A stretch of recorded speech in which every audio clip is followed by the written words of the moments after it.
You're watching the Action Sports Jax 24/7 network. Now it's time for the Brent Austen Show.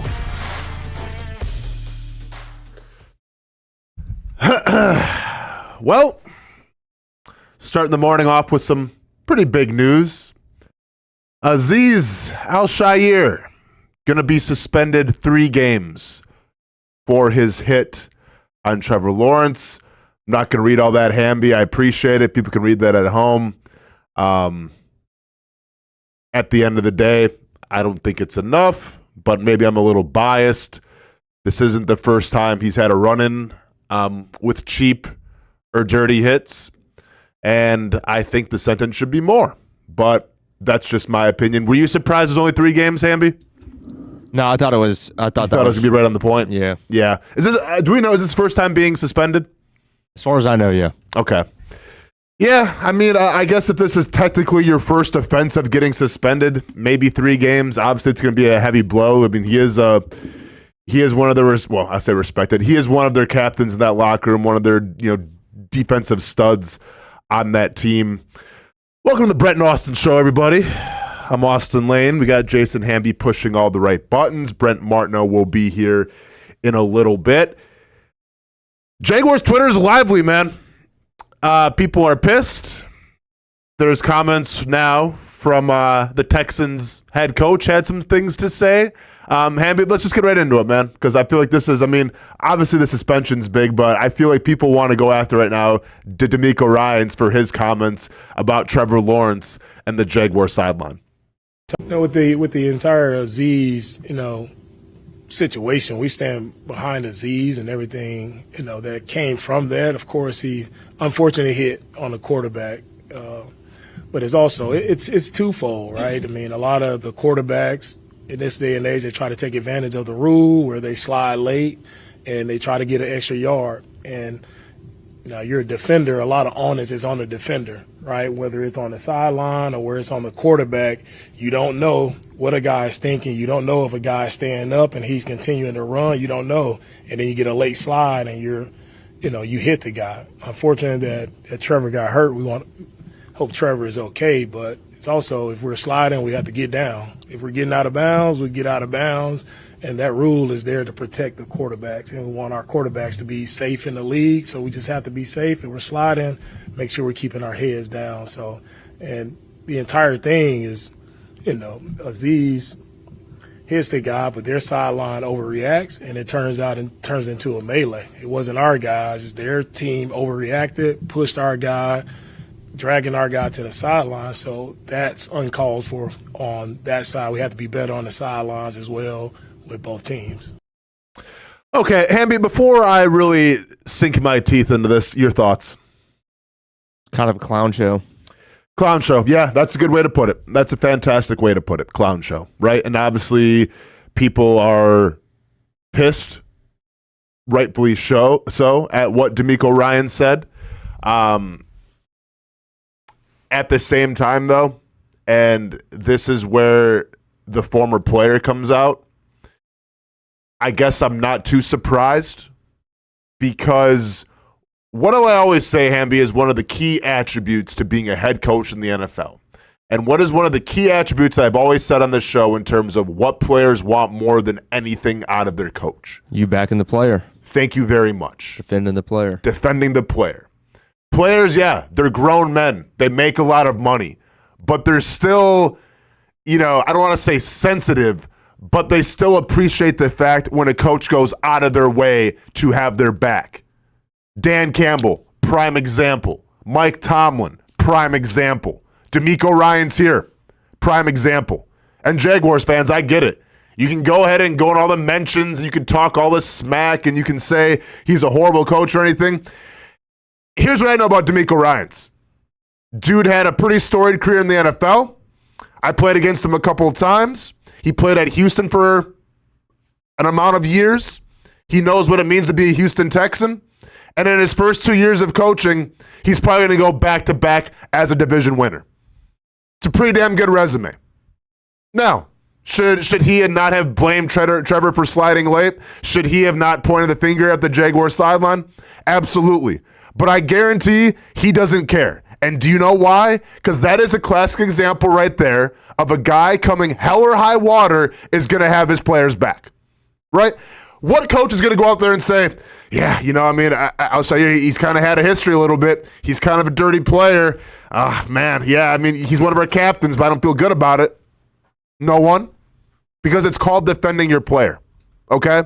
So, Jaguars fans, I understand. There's frustration. You want to point the finger and say he's a bad coach. Well, he's not, because he's going back-to-back as a division winner in 2 years. So that's a pretty damn good coach as far as I'm concerned. And you can't fault the guy for defending his players. On the other side of things, do we have a guy right now who's defending anybody? Do we have a guy right now who's going to bat for Jerry and Jones for getting fined? Do we have a guy right now who's trying to implement, hey, that hit on Trevor, that can't happen? No, and no. No. So what are we talking about? Hey, Jaguars fans, how about we stop directing our attention to the Houston Texans, where I hate to tell everybody, are worlds ahead of you right now, and you start directing your attention to the real problem, and that's the culture and the coaching here in Jacksonville. What's up, Brent? Yeah, what's up? I disagree with you there, though. Let's go. Yeah, Come on. The Demeco stuff is disgusting, really, I think. It's one thing to defend your player after the game, and I thought he should have even said, hey, we hope Trevor's okay, and acknowledge that, just like C.J. Stroud did. But I think to sit there and say that the Jags sideline overreacted and that the quarterback needs to get down and kind of put blame on the quarterback is not right. This is coaching 101, though, Brent. He's taking the attention. What do you mean, yeah? He's taking the attention off his team, putting it on the Jaguars and saying, we're not at fault. I'm not saying it's right. It's wrong. But the players in that locker room respect it. And guess what? The players in that locker room, it's really all that matters. Yeah, that's fine with his team. I don't know if he needs to say it in front of a microphone. I think it makes the organization that's looked bad already for the last few years at times, big time bad, look bad. Not everybody's. It's not just a Jacksonville thing. The way people were reacting to Demeco Ryan's comments. Other people were saying, "What are you doing, man? Are you serious? Are we watching the same play?" I get it in a locker room and maybe even defending Al Shaiir right there, right? I do understand defending your player. And I even spoke on that yesterday and tweeted about it last night. But I was stunned by his comments to be able to go as far again as to say, both these coaches just don't acknowledge the situation when it comes to Jari and Jones on Doug, but also this. Yes, everybody's going to react that way. Everybody should react that way. You know it. We talked about it for 3 hours yesterday. Mm-hmm. So to acknowledge that they overreacted when your quarterback takes a shot, man. I'm not hoping C.J. Stroud takes a shot, but I'm interested the next time he does how their football team responds. Of course, if this was reversed and Devin Lloyd lays the cheap shot on C.J. Stroud, then yeah, you would have heard a different Demeco Ryans. No doubt about it. He's a player. He understands it. But I'm not going to put my focus on Demeco Ryans anymore. There's no reason to. Why? Because he's the coach of your divisional opponent who beat you twice this year? I don't care. I'm more concerned about what we have here in Jacksonville than what Demeco Ryans is doing. Congratulations. You probably won another division title. You're a pretty good coach. I get it. You don't say the right things. I disagree with them, but I can't fault the resume. I can't fault what the resume says. Yeah, but I'm not going to go sit here and defend Demeco Ryans. I'm not defending Demeco Ryans. I'm saying I don't care about Demeco Ryans. Yeah, I guess. I do. I think it's a rivalry. I think if Tennessee said this, I think it's why people didn't like Jeff Fisher. I think this is what it's about. This is what, Sunday should have been about. It should be about the next 2 years, 3 years, 5 years. It should be about this rivalry and what Demeco Ryan said and the way Doug reacted after the game and showing respect to Demeco Ryans and their football team and the lack of respect I think Demeco Ryan showed this football team and this franchise. I think game on. I think rivalry on. And that's why we were so. That's why we're so fired up that the Jags didn't do more or Doug didn't do more. And I think actually all Demeco did yesterday is instead of de-escalate it, I think he just inflamed it a little bit more. Now, will the players take it that way? I don't know. I think everybody in town's taking it that way. I'm bothered by it. I think the fans are bothered by it. I don't know if the players are bothered by it at all. It looks like the league is the one that was bothered by it more than anybody between these two organizations, quite frankly. Mm-hmm. 3-game suspension. They were a lot more bothered by it than Doug was. Yeah, again, I think that at least in front of a microphone, right? We don't know behind the scenes of what he was saying and doing and all that stuff, but But yeah, publicly, I think the league had the back of Trevor Lawrence and said that was a bad hit and agreed with the fans here in Jacksonville more than anybody else so far in this situation. So, I mean, and I think it's actually a justified suspension. I think I was surprised to see it 3 games. Everybody's like, he's definitely got suspended. I'm like, I don't know. That's the way everybody's talking about this. I'm not sure. Like, I don't know if the Jags go pound, the pulpit for that. Like, hey, we need, you better be suspending this guy. I don't know how that works, but I was a little surprised to see 3 games. And the statement you don't was think it was scathing. enough? Or you think it was enough? Oh yeah, I think it was justified. I think it was. I thought it was going to be like a 1-game suspension. I thought it was going to be at least towards the end of the season. Did you really? Well, I don't know how you justify player safety. You suspend Jameis Williams for 6 games for gambling. For using a server in the Detroit Lions facility, and you give him 6 games, and when you essentially cheap shot and knock a quarterback unconscious, you get 3 games. But I think that's a different. But it's coming from a different jurisdiction as well. Like John Runyon is in charge of I hear that stuff. But I'm saying from the NFL Shield, if player safety is the number 1 priority, and this guy's had a history of cheap shots. But whatever. Yeah, and I think the NFL's always been a little wishy-washy in terms of that. Like, it's hard to measure up what you're going to get next. But I also thought, like, just the idea of, did you already put the statement up? Oh, there it is, yeah. This was an intense statement. It's a pretty loud statement, I thought, from Runyon. And you probably could read it better than the us. last part, yeah. It talks about the hit, and then it says, your lack of sportsmanship and respect for the game of football and all those who play, coach, and enjoy watching it is troubling and does not reflect the core values of the NFL. Your continued disregard for NFL playing rules puts the health and safety of both you and your opponents in jeopardy and will not be tolerated. Yeah. It's not mincing words. No, it really isn't. And what it does is it showcases a multiple offender, right? Continue. And I think what else this did to me, when you read that, I think what bothered the league and Runyon specifically here was also his interaction after the ejection, which again by the officials was ridiculous. How that didn't lead to more. They have all these eyes in the sky in the NFL right now. When concussions to the quick instant replay stuff, and you don't have somebody that notices that guy started, like the whole stadium saw it. Everybody saw it. I got video of it, and obviously we have video of it, but that thing was done until he came across the field after being ejected, and there wasn't another penalty. And I think that's a little bit of what Runyon's saying from a sportsmanship standpoint, on top of 3 times in the last couple of years, 2 times this year, including last week, a late hit well out of bounds, which, by the way, goes back to Demeco Ryan's.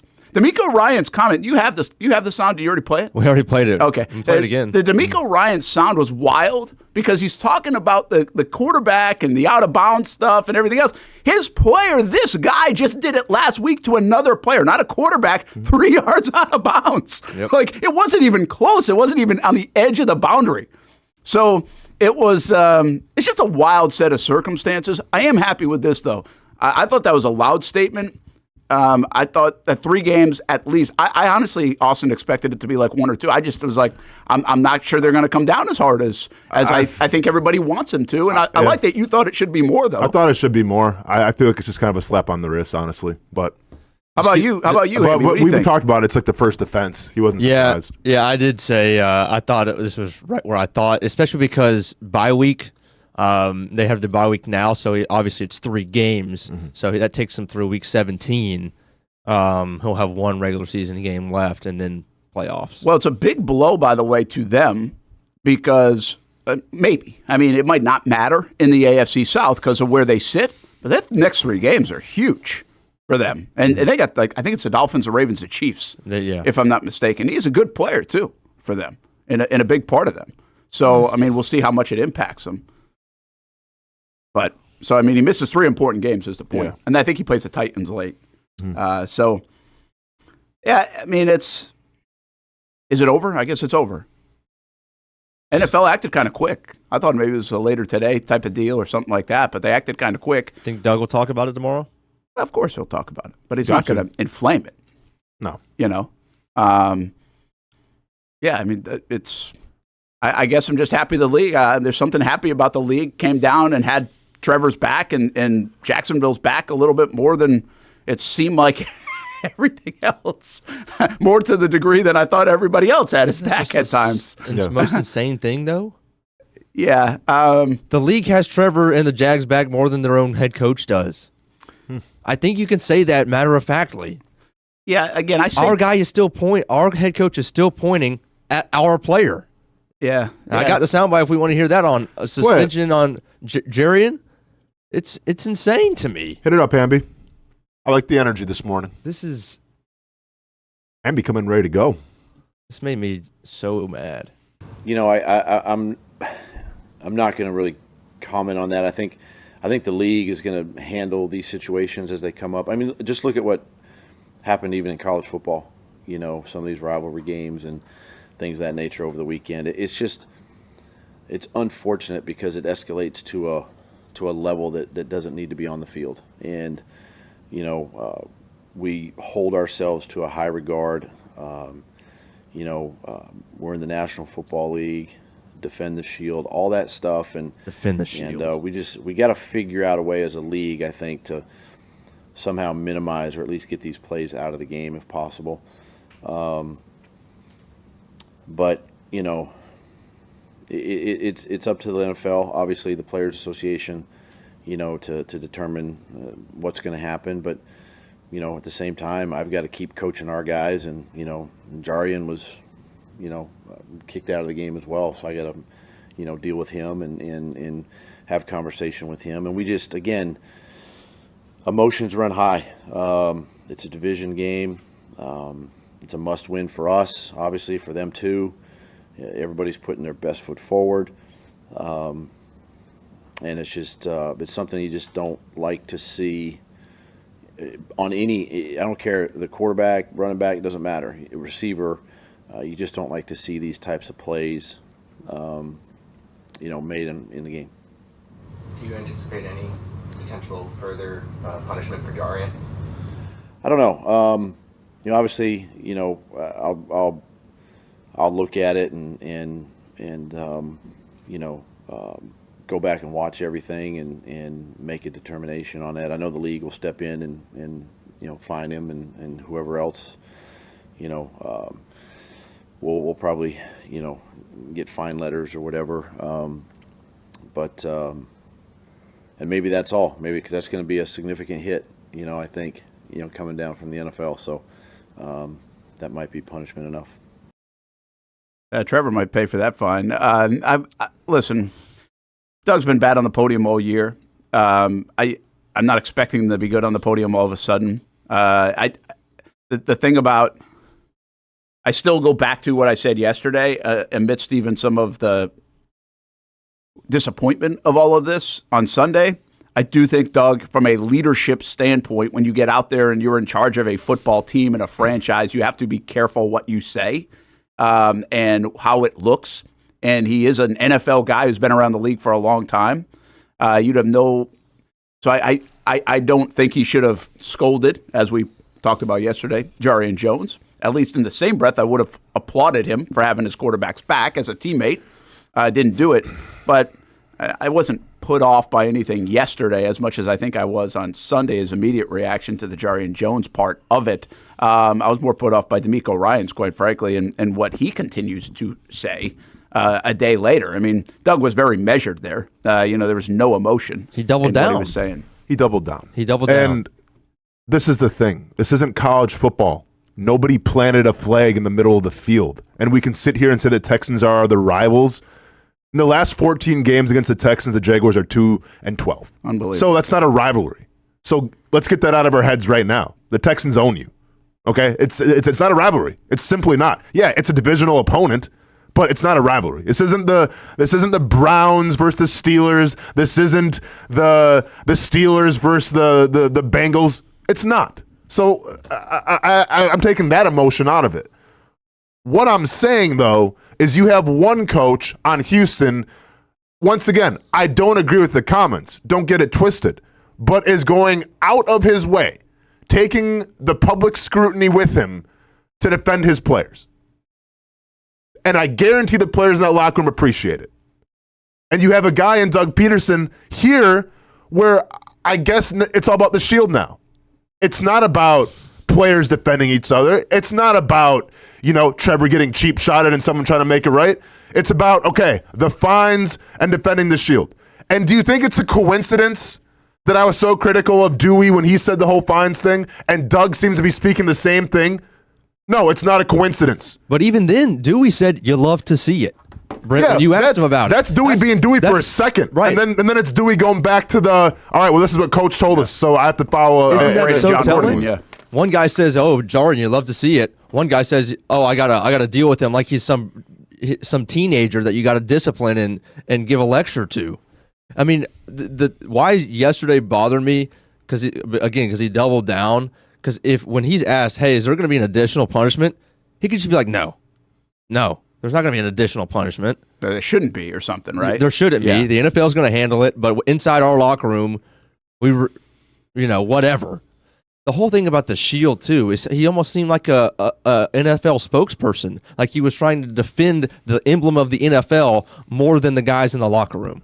Mm-hmm. That's what I got. Defend the shield. We're the NFL. No, we're the Jacksonville Jaguars, and we're getting bullied and everything, and we're not doing anything about it. And this is the difference between Demeco Ryans and Doug Peterson. 100%. Is Demeco Ryans a great guy? Probably not. Not after the comments that you said, but he's defending the Texans. This is a guy who played for the Houston Texans, who knows what it means to be a Houston Texan. He's defending the Houston Texans over the shield, over what the Jaguars fans think, over what I think, over what Brent thinks. Doesn't care. Team comes first. That's the difference. Yeah, I get what you're saying. Yeah, this whole thing has been off on the Jags side. There's no doubt. Other than the last 4 minutes or 5 minutes of the first half. I think from the locker room to now it's been off. And I think we talked a lot about that yesterday.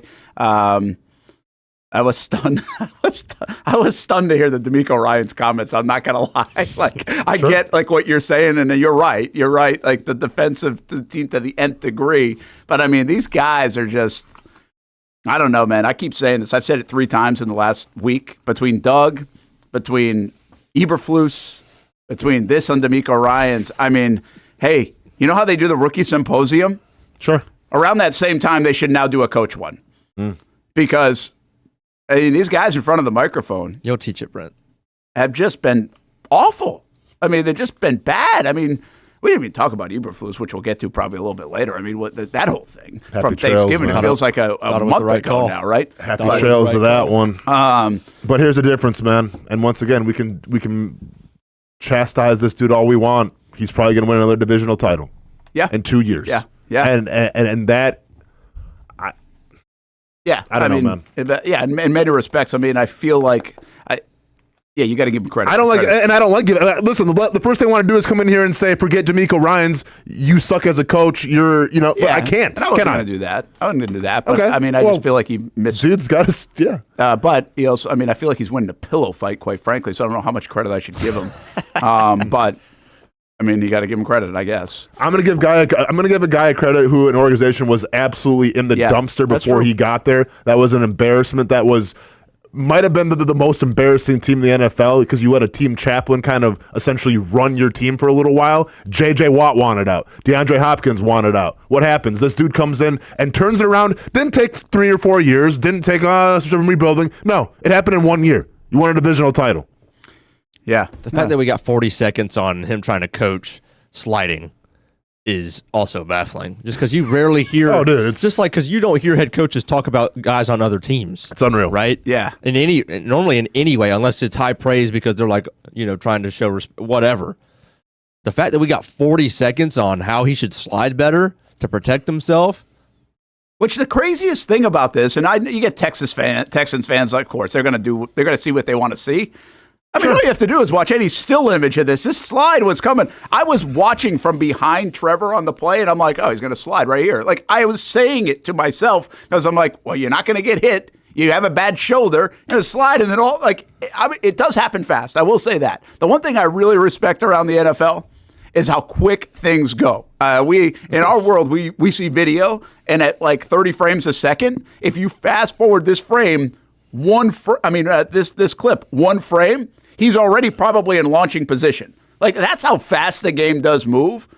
But I saw it last night. I saw happened a couple of times. The guys just didn't even come close to hitting the quarterback.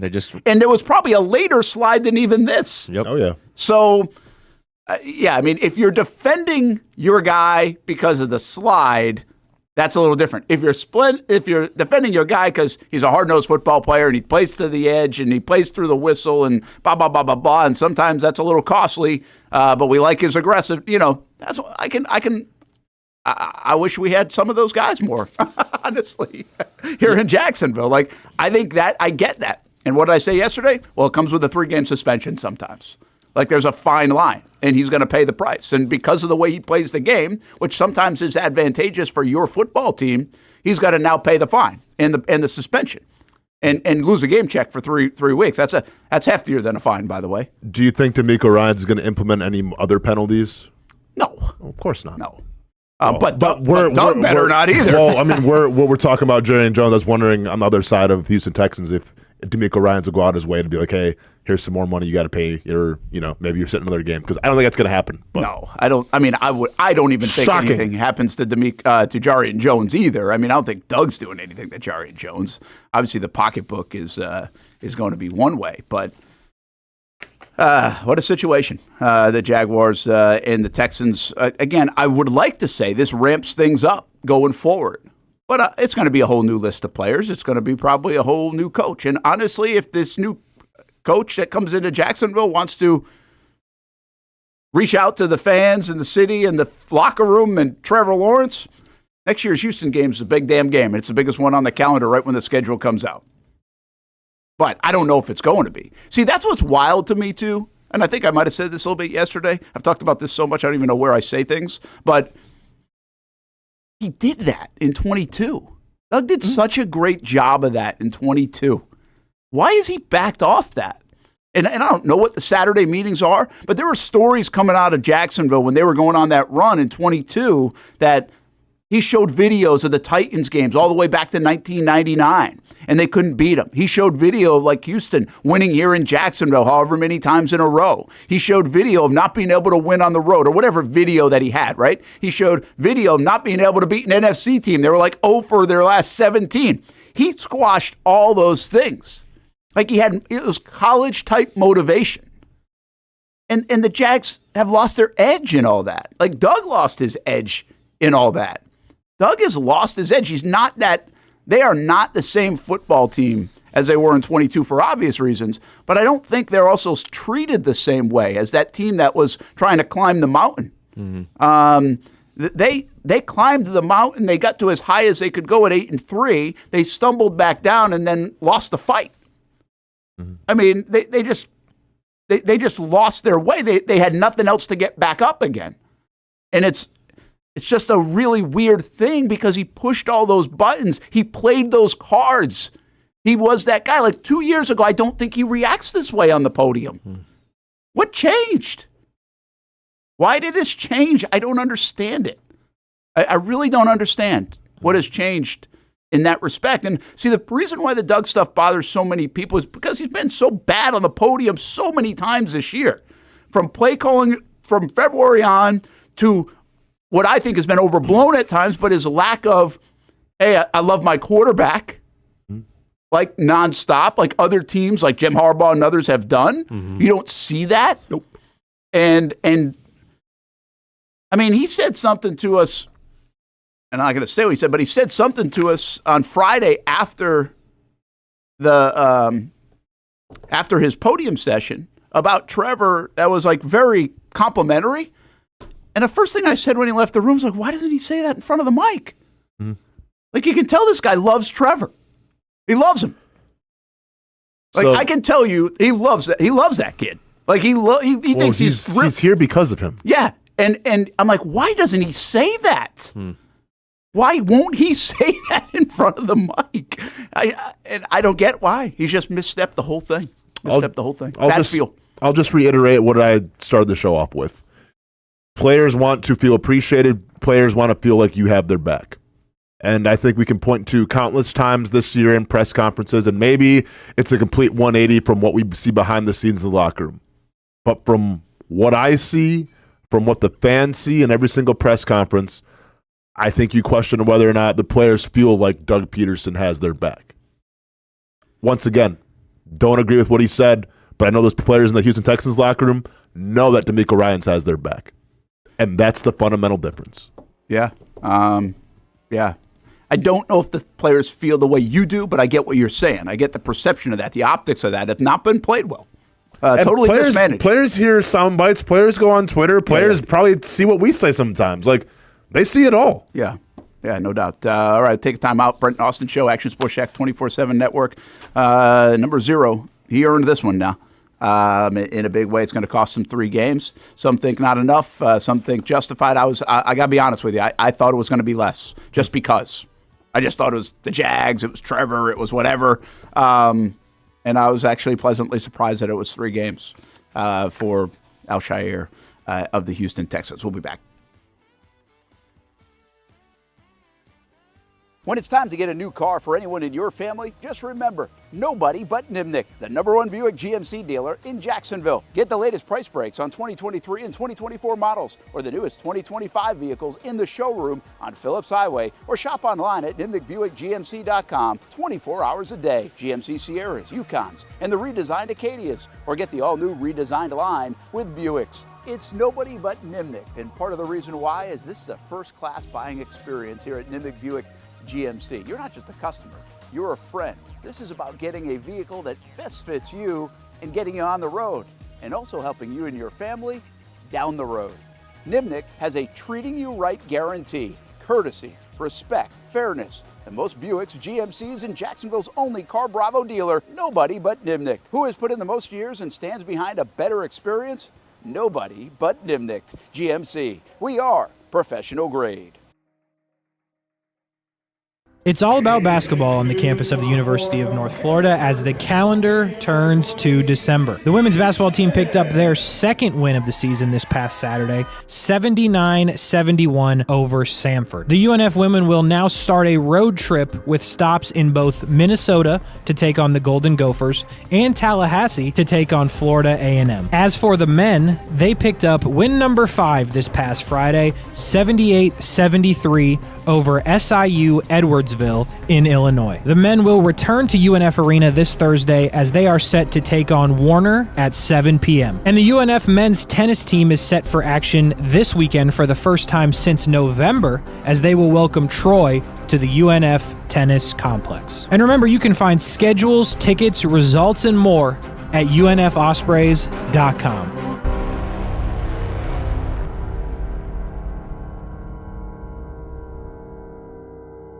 I've been telling you about CGC Water Treatment and Plumbing for a long time now. Their drinking water systems remove up to 99% of contaminants. We've had a Connecticut water softener and drinking water system in our home for more than 7 years. You can see the difference whether you're washing clothes, the dishes, or what I like to do most, fill this up for some coffee every morning, and mostly all day. Remember, if you're not filtering your water, you are the filter. Don't be the filter. Right now, save $1,000 or more when you bundle a Connecticut Premier Softener with a Connecticut K5 drinking water system. The experts at CGC Water Treatment and Plumbing will test your water for free and determine your water score. Don't know your water score? CGC will find out and recommend the appropriate Connecticut water treatment solutions so you can improve it. Call 904-552-1242 or visit cgcwater.com. Ask about our 90-day love it or leave it guarantee. CGC Water Treatment and Plumbing, an authorized independent Connecticut dealer. Florida license number CFC 1432579. When it comes to trucks, I know exactly what I want. And at Bozard Ford, they make it easy to get exactly that. Let's go make this truck a little more my style. With Bozard Built, I can create my perfect truck right here. Lift kit? Check. Premium wheels? You bet. Advanced lighting package? Oh yeah. The Bozard team works their magic.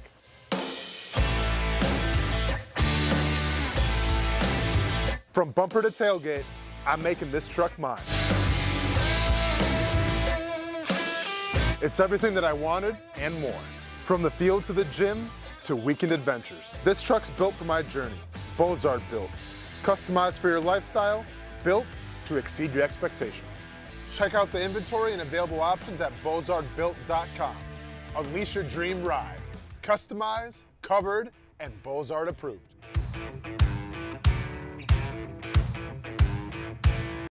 New to town or always been in town? Everyone is always looking for a good pizza place. Our place is Donato's Pizza.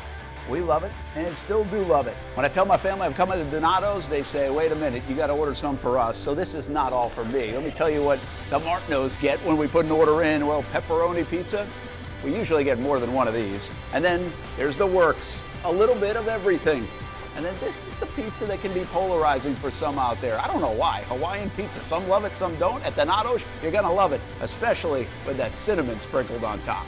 Try the pizza my family likes or try your favorite. Right now, you can use the code BRENT20 and get 20% off your order. Every viewer and listener is important to us, and at Donato's Pizza, every piece is important. From fresh ingredients to the dedicated team members and you, the valued customer. Donato's Pizza, where every piece comes together for a winning combination. Jack's Beach and Mandarin locations, Donato's Pizza, every piece is important. Welcome back to the Brent and Austen Show, streaming on the Action Sports Jax 24/7 network. The thing about this opportunity is we all know that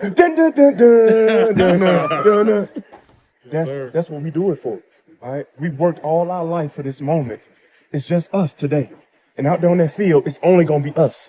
So let's fight together. Let's have each other back. Energy, execution, precision, and domination. All right, together. Here we go. Family on three, family on three. 1, 2, 3, family. I know I'm better than this. I know. I'm just praying for the Lord to deliver me from pick sixes.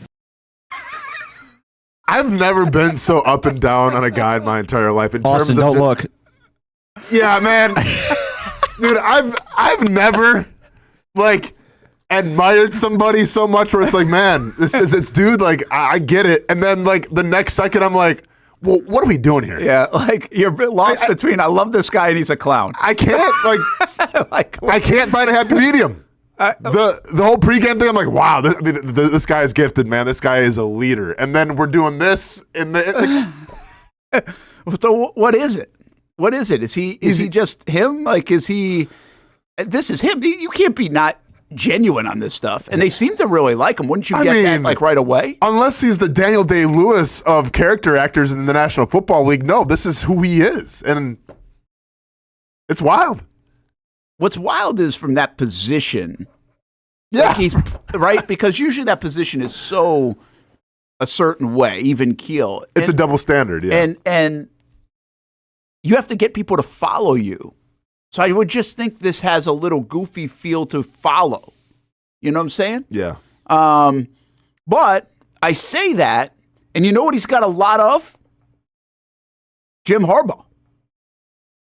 Harbaugh's kind of a goofy dude. Yeah. Right? Yeah. Like, he had the locker room singing whatever song he had him singing like a couple weeks ago. It's cringe at times. It is. It's kind of like, this is... I always say this about football players, right? About stars, not just football players. I always think of them in a high school realm. All right? So, and I'm not want to go back to high school. I don't like, so a lot of people do. I don't. Like, I'd rather go back to college. But I think about it like, if you acted this way and you weren't the quarterback in high school, what You're getting people clowned. say, right? And like, I think about that a lot of times with our professional sports heads. Like, this guy would be the biggest dork if he wasn't a football. Not him telling about Jameis, by the way. I'm just saying in general. If this guy would be the biggest dork in high school, if he wasn't a football player making millions of dollars and all over a television screen, or a basketball player, or a baseball player. And it's funny how the pedestal kind of changes that, right? The platform in the sport.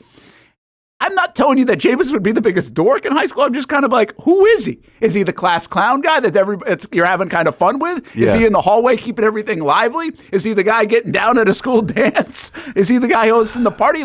Or is he the guy going to FCA meetings? So and keeping everybody. I don't know who he is at East Providence High School. To take a quote from professional wrestling, I think Jameis Winston is a charismatic enigma. That's what he is. And we love him, though, don't we? I think we love him. I think. No, that's the thing. See, there's, like I said, there's some things that I love, and there's some things I just go, man, that's painful. Jameis, you're hurting me with how cringy you are. But I think what it comes down to is he being genuine or not. And like we had this conversation before, when he first started eating the dubs, when he was in Tampa and they're playing in New Orleans, like that's where I drew the line and said, get this guy off my TV. Like, how is he leading anybody? How is he motivating anybody?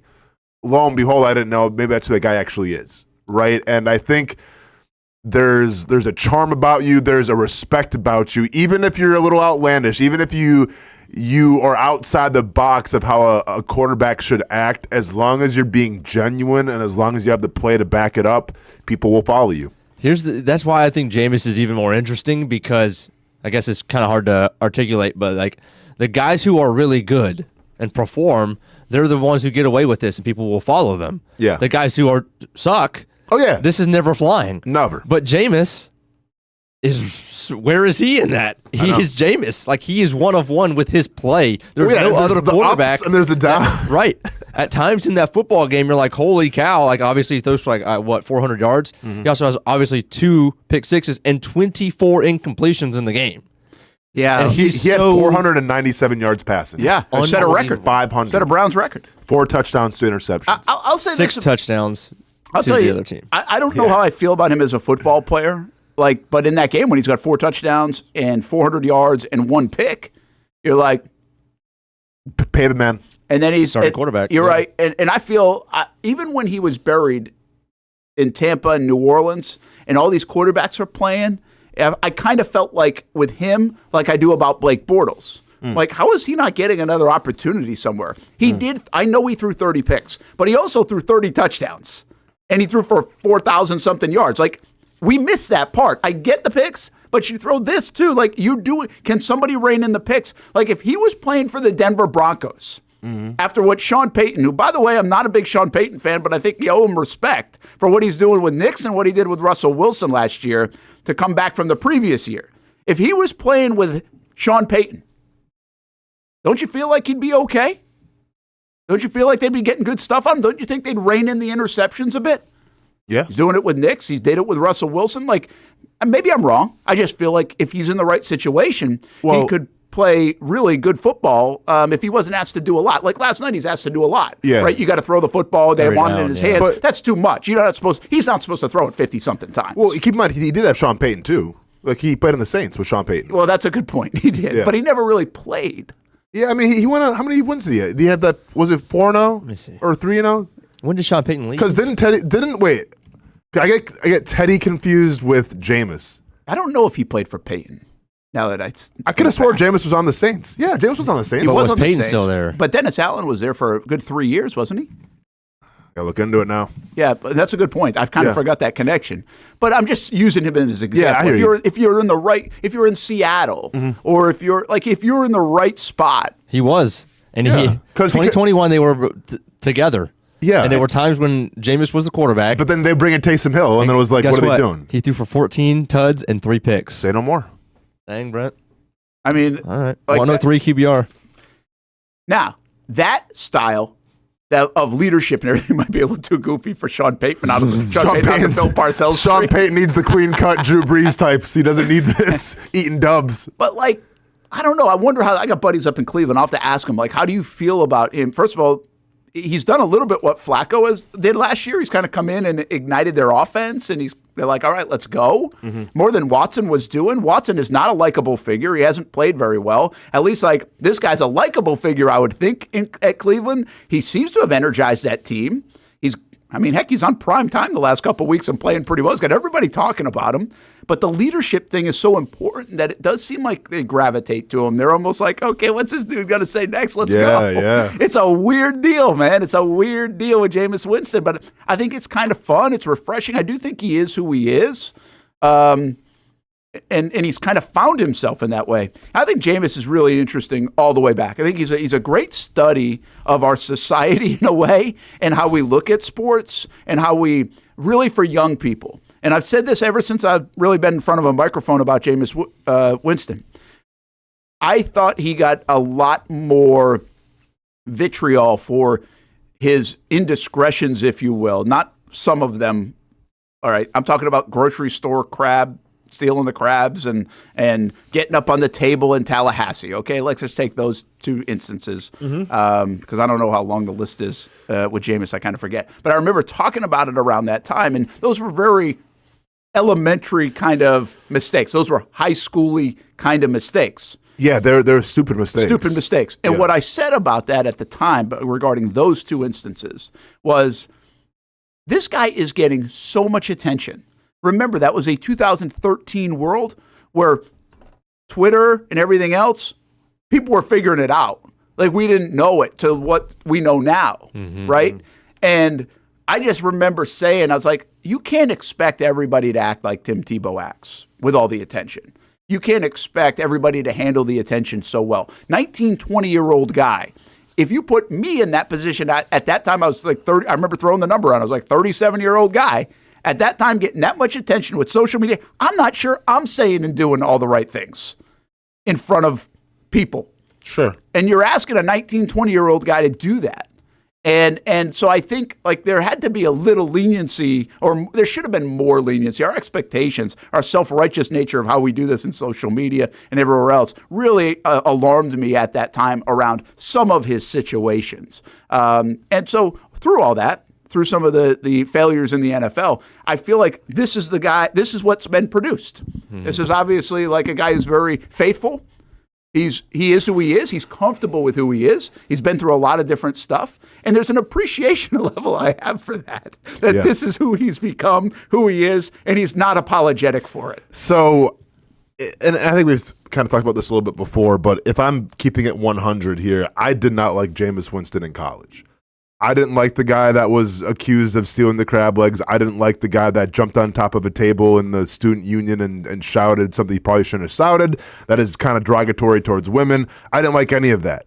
And the reason why I didn't like it is because you mean to tell me this guy's the first pick of the draft, unequivocally. This guy's going to be taken number 1 overall. And you don't have the wherewithal to think, hey, maybe I shouldn't stand in front of the entire student commons or whatever and shout something that I shouldn't shout. Yeah. But you mean to tell me that you're going to be able to read a blitz coming at you 100 miles per hour and be able to dissect that and make the right decision when you can't make a right decision as a college kid? Like, that's the issue that I had. And I think for overall, I was pretty wrong about it. Like, did his career, blossom right away? Like, I think it took some time. It took some time to adjust to the NFL and everything. But the guy that you saw in college to the guy now is completely different. And whether this is faith-based, whatever the case may be, I celebrate it because he has like this self-confidence about him. He has this aura about him where he doesn't really seem to care what anybody else says. I don't think he's a bad person or anything. I think he truly feels like, he's doing the right things. And I have no bone to pick anymore about Jameis Winston, the type of guy that he is. Because you don't see the things where he's on tables shouting things. He's not stealing things. All I see is a guy that's kind of goofy sometimes. I see a guy that's a great leader that says the right sound bites. And I think so far that I've seen, lives his life pretty well. Would you want him to be your quarterback? And I'm not saying would I want to be I'm my quarterback? I mean, I think there's obviously more talented quarterbacks out there, but I would definitely bring him in as a backup, hands down. And if I needed him to be a starter, I would feel confident with it. Where would he fit right now? Because, listen, they got to go baback to Watson. They have no choice. I disagree. I don't think they have a choice. I disagree. You think they're going to sign him? I think he's on a 1-year deal, right? Let me ask you this. Would they have won more games now with Jameson than Watson? I think the answer is absolutely yes. So if that's what we're talking about, then yeah, Watson. I get it's all this dead money and everything, but the point is to try to win football games. I think Jameis Winston gives you a better chance to win football games. Mm-hmm. Okay, so do you think he goes back to Cleveland? I think he might get a shot somewhere. Well, I mean, somewhere or Cleveland, though. Well, what my point I is, think he goes to the highest bidder. If he doesn't get Cleveland, where does he fit? Because he's going to want to get a starting shot. I know you said as your backup, but yeah. I'm talking about where does he fit? Does he fit in New York? Jets or Giants or both? Or both. Yeah, both. I think he fits anywhere, man. I really do. Does he? I mean, I don't know if he does fit anywhere. It feels like there might be a special fit because of that. I don't know if that fits in New York. I'm not sure. I'm just thinking out loud. Like, I mean, if I'm Miami, I sign him. I think it worked in Cleveland. That's a good backup again. I'm talking about a starting job, though. Where does he get it? I think anywhere that he's went, I feel like he's been pretty well embraced. Whether it's Tampa, whether it's New Orleans, whether it's now in Cleveland. Like I think the guy has such self-confidence and self-belief in him. Like the New York City and the media wouldn't affect him. No. So I mean, to answer the question, I think New York makes a lot of sense. Either team. I mean, what other teams need? Who really needs a quarterback? Vegas. Yeah, Vegas. Vegas. Would he? Would he fit I mean, there? it could be a situation where it's like, all right, listen, we're going to draft a quarterback, but let's bring him in slowly. Of course, yeah. Let's, Well, they already got Minshew in they that have role. Minshew, But yeah, they have Minshew. Minshew was just a books. 2-year deal, and I don't know what the second year that said. They might have been able to get out of that. Yeah. So I think it was pretty guaranteed into the second year. Yeah, it was a $25 million deal, so I think a lot of it was guaranteed. Like Carolina, safety blanket. Yeah, but that's going to be bad. I mean, I don't. That's gonna be yeah, that's a backup. Yeah, I don't know. Honestly, it doesn't look like, as you look at it right now across the league, who needs quarterbacks? The Jets and the Giants, the Raiders. I'm still saying that the Panthers are going to take a quarterback. Titans. I think the Titans still. I don't know, man. They're starting to say, I don't Yeah, know I this don't because know. I don't watch Levis play, but they say the last 4, 5, 6 weeks he's playing really good football for We're going them. to find out Sunday. We'll find out. Well, I don't know if Sunday's the truth to tell all, but Well, hey, if you can't barometer. throw 4 touchdowns against the Jaguars, then maybe you're not that guy. he's got 5 games left. But I'm just telling you, it sounds like that he's been playing better football for them. I don't know if it's a slam dunk they need a quarterback. Maybe teams are starting to come around on the idea, or maybe they never really did, of you get 2 years as a rookie and you're out. Like, because Bryce Young is playing better. Will Levis is playing better. We never saw, I think, that we never saw this actually take place, as in the rookie plays for 2 years, then he's cut, like an action being taken. But those conversations were had. You know what I'm saying? Oh, yeah. But in the last month. So it feels like without this last month, we were probably on that trajectory. Anthony Richardson even being thrown in there. But because of these guys are slightly to turn around, maybe we see, Here, yeah. I don't know. I got this for you guys. Oh, go Well, ahead. I have a question for you. Pittsburgh. Who would Yeah. you rather have right now leading your team? Would you rather have Jameis? Would you rather have Russell Wilson or Justin Fields? Oh, it's Russ. Yeah. Russ? Yeah. Brent, Russ? It's hard to say, man. He's played good football. Battle the for 2 cringe, years. though. I know. Another one this weekend, apparently, right? It's like, What did you do this weekend? I literally cut him from my fantasy team because I'm like, I don't trust this guy. And then he goes out what and was throws. it this week? It was. I saw the stuff going around. I just yeah. never saw it. Yeah. What did he do? You have to look at It's like post game. Was it post game? Yes. But see, I believe, Austin, you know what a locker room is, right?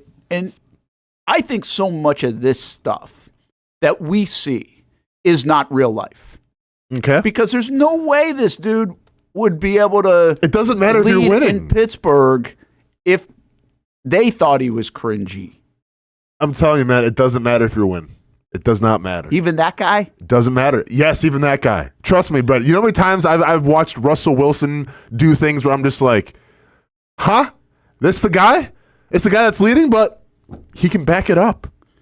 That's Kayvon Thibodeau actually, and say what you want about Kayvon Thibodeau, but he had an interesting soundbite, and I forgot like exactly how it was titled.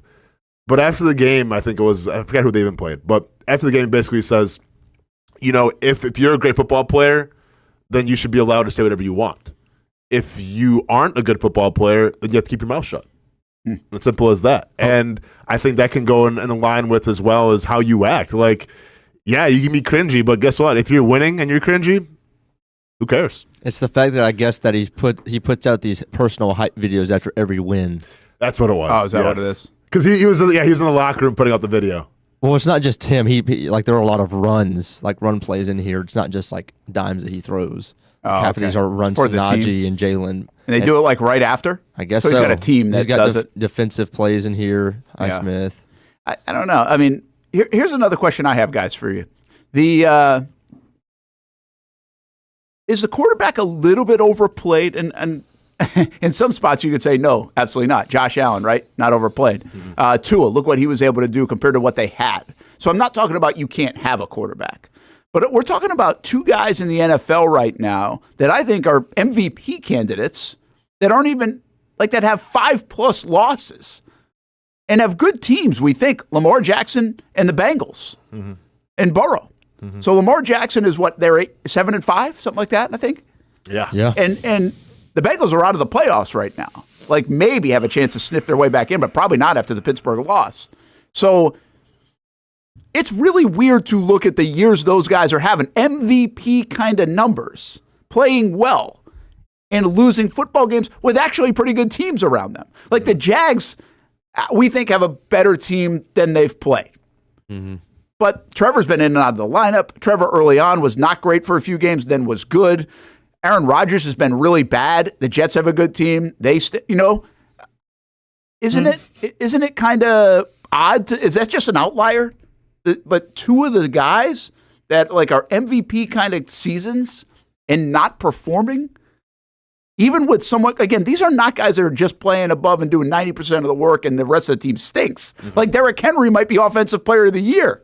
And they're still got 5. I guess it just shows you what defense means. I guess that's what I'm getting around to. Yeah, like you look at Kansas City and they're, what are they? 10-1? Something like 11-1. 11-1. And again, it's not Mahomes. Like these guys are playing much better than Mahomes. Like not just a little bit better, much better than Mahomes. Yeah. And so the defense, and look what's happened in Jacksonville.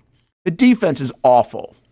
And the impact of that on your offense can be a lot. It mounts. Of course. Look what's happened in New York. They let Saleh go. The defense has really taken a step back. It just has not responded despite the talent that they have.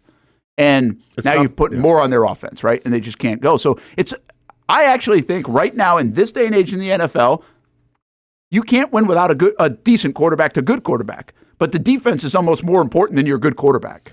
Yeah, I think I saw a stat someplace that said like the last maybe 10 Super Bowl winners all had a top 10 defense. Is that what it is? I mean, which makes sense. You know, like I think of like the Eagles, like we're always enthralled with Saquon Barkley, and well, they had a pretty good defense as well. Yeah, they do. You know, you think about the Lions, and like their identity seems to be pounding the rock and the Jared Goff and everything. And I can't name a lot of players in their defense, but they seem to play pretty good defense. Yeah, Vikings the same. No, you're right. And listen, I will tell you this, and this is how it works, and it's hard to say this all the time. A good offense can really help a defense, like a really good offense. Mm-hmm. And there were times that happened, I think, when like Kansas City, like you win the time of possession, right? Or San Francisco. I think it happens that way. I think their offense in Philly does help their defense out a lot because of the time of possession usually you get. Maybe Baltimore the same way. Remember, Baltimore's defense, not great. Although they've played better, they're not great. Mm-hmm. Cincinnati's defense, not great. And that's why you're seeing this defense stuff is so important right now, which is just something we didn't talk about. We were on our show a few years ago. I just never forget asking, it's like, does defense not matter anymore? Yeah. I mean, that's where we were. We were there like defense is dead. Yeah. Like we got to the point where defense died. We got to the point where the running back died. And both have come back. Resurgence. Both have come back like Billy Napier and Bryce Young. Let's go, man. Second half. All right, let's take a timeout. The Red Sox just made a signing. Not that we'll spend a lot of time on this, but when I look at the signing, I'm like, gross. And I don't think I've ever, I just thinking while we're doing this segment, when I saw this, I'm like, I'm not sure I've ever said that about a signing of a team, of the Red Sox specifically, because that's probably the one team that I still kind of like root for. And I'm like, no, I don't like this. I don't want them. I'll tell you who. Plus a weird rule in the Major League Baseball gets talked about, which should fire Manfred. And, hey, we got the Fortegra Invitational coming up. We're excited about this. First foray into producing hoop games and games here on the Action Sports Jacks 24/7 network. It's coming up next weekend. We'll have games Thursday, Friday, Saturday on the network, basically all day after our show. We'll talk about it a little bit more coming up at 11:15 with Alan Verlander. And we'll have a coach on each and every day on the show leading up to this event over the next couple of weeks. And it starts today with Jackson's head coach at 11:30. So more football talk, but a little bit of everything here on a Tuesday on the Brent Austen Show.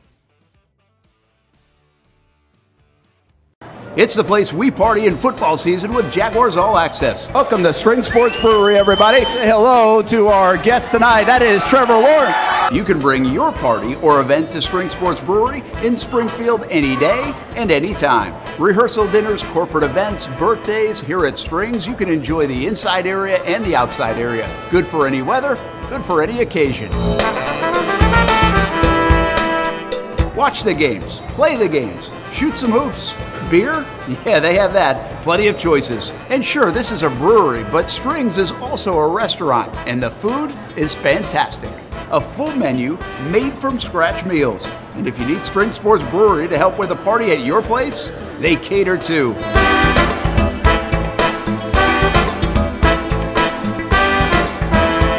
Family, beer, food, sports. Spring Sports Brewery in Springfield.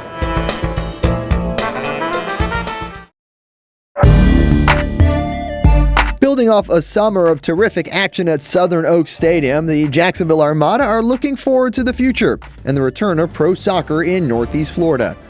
Season ticket reservations for MLS Next Pro are underway, and for just $100, you can lock in some great benefits when it comes to supporting the boys in blue.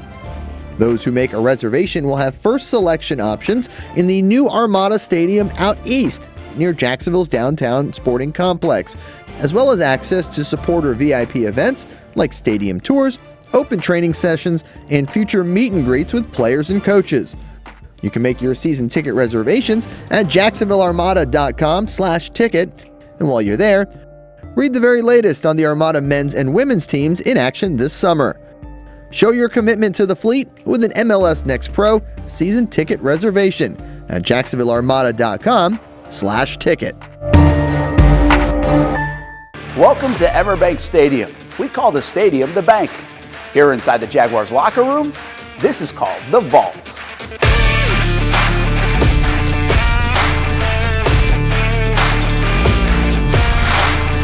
The Vault is a special place on game days. You can feel the energy and excitement as the Jaguars get ready to take the field. And Everbank has made a way for Jaguars fans to be a part of the action. Each home game, Everbank will select a winner and a guest to be a part of the Shadows. Be there up close and personal when the Jaguars leave the Vault to take the field.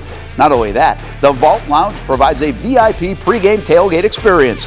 High-end food, beverages, music, and more.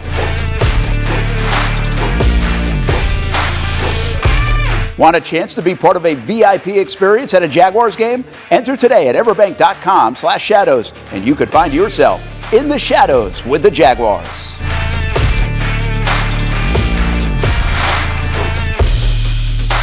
You trust CGC to make your water great, and now you can trust CGC with your plumbing needs as well. Fast, convenient scheduling, licensed and insured. A quick call away at 904-552-1242. You never know when you're going to have an issue with a shower, toilet, or maybe it's a sink that sometimes is easy to fix. All right, let's be honest. I'm not fixing anything. I'm totally staging this because when I have a plumbing problem, I call CGC Water Treatment and Plumbing. Trained professionals, transparent pricing, customer satisfaction. Small problem or even a bigger issue. Right now, save 10% off a new Rinnai tankless water heater. The experts with 25 years of experience at CGC Water Treatment and Plumbing can do it all. Call 904-552-1242 or visit cgcwater.com. For a limited time, CGC is waiving the trip charge on all related plumbing calls. CGC Water Treatment and Plumbing, an authorized independent Connecticut dealer. Florida license number CFC 1432579.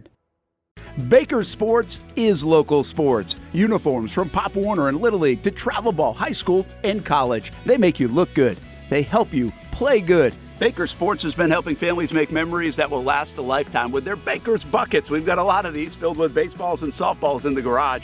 I've been throwing batting practice to Ty and Kaylee for years and also sit on the Baker's Bucket, catching Kaylee while she practices her pitching. Yeah! Baker Sports is homegrown, and a lot of employees that used to play on local ball fields now work for Baker Sports, now helping you look good, play good, and make memories of your own. Visit Bakersport.com to see what Baker Sports can do for you. Custom apparel, Nike, Under Armour, Adidas, embroidery, screen printing, and more.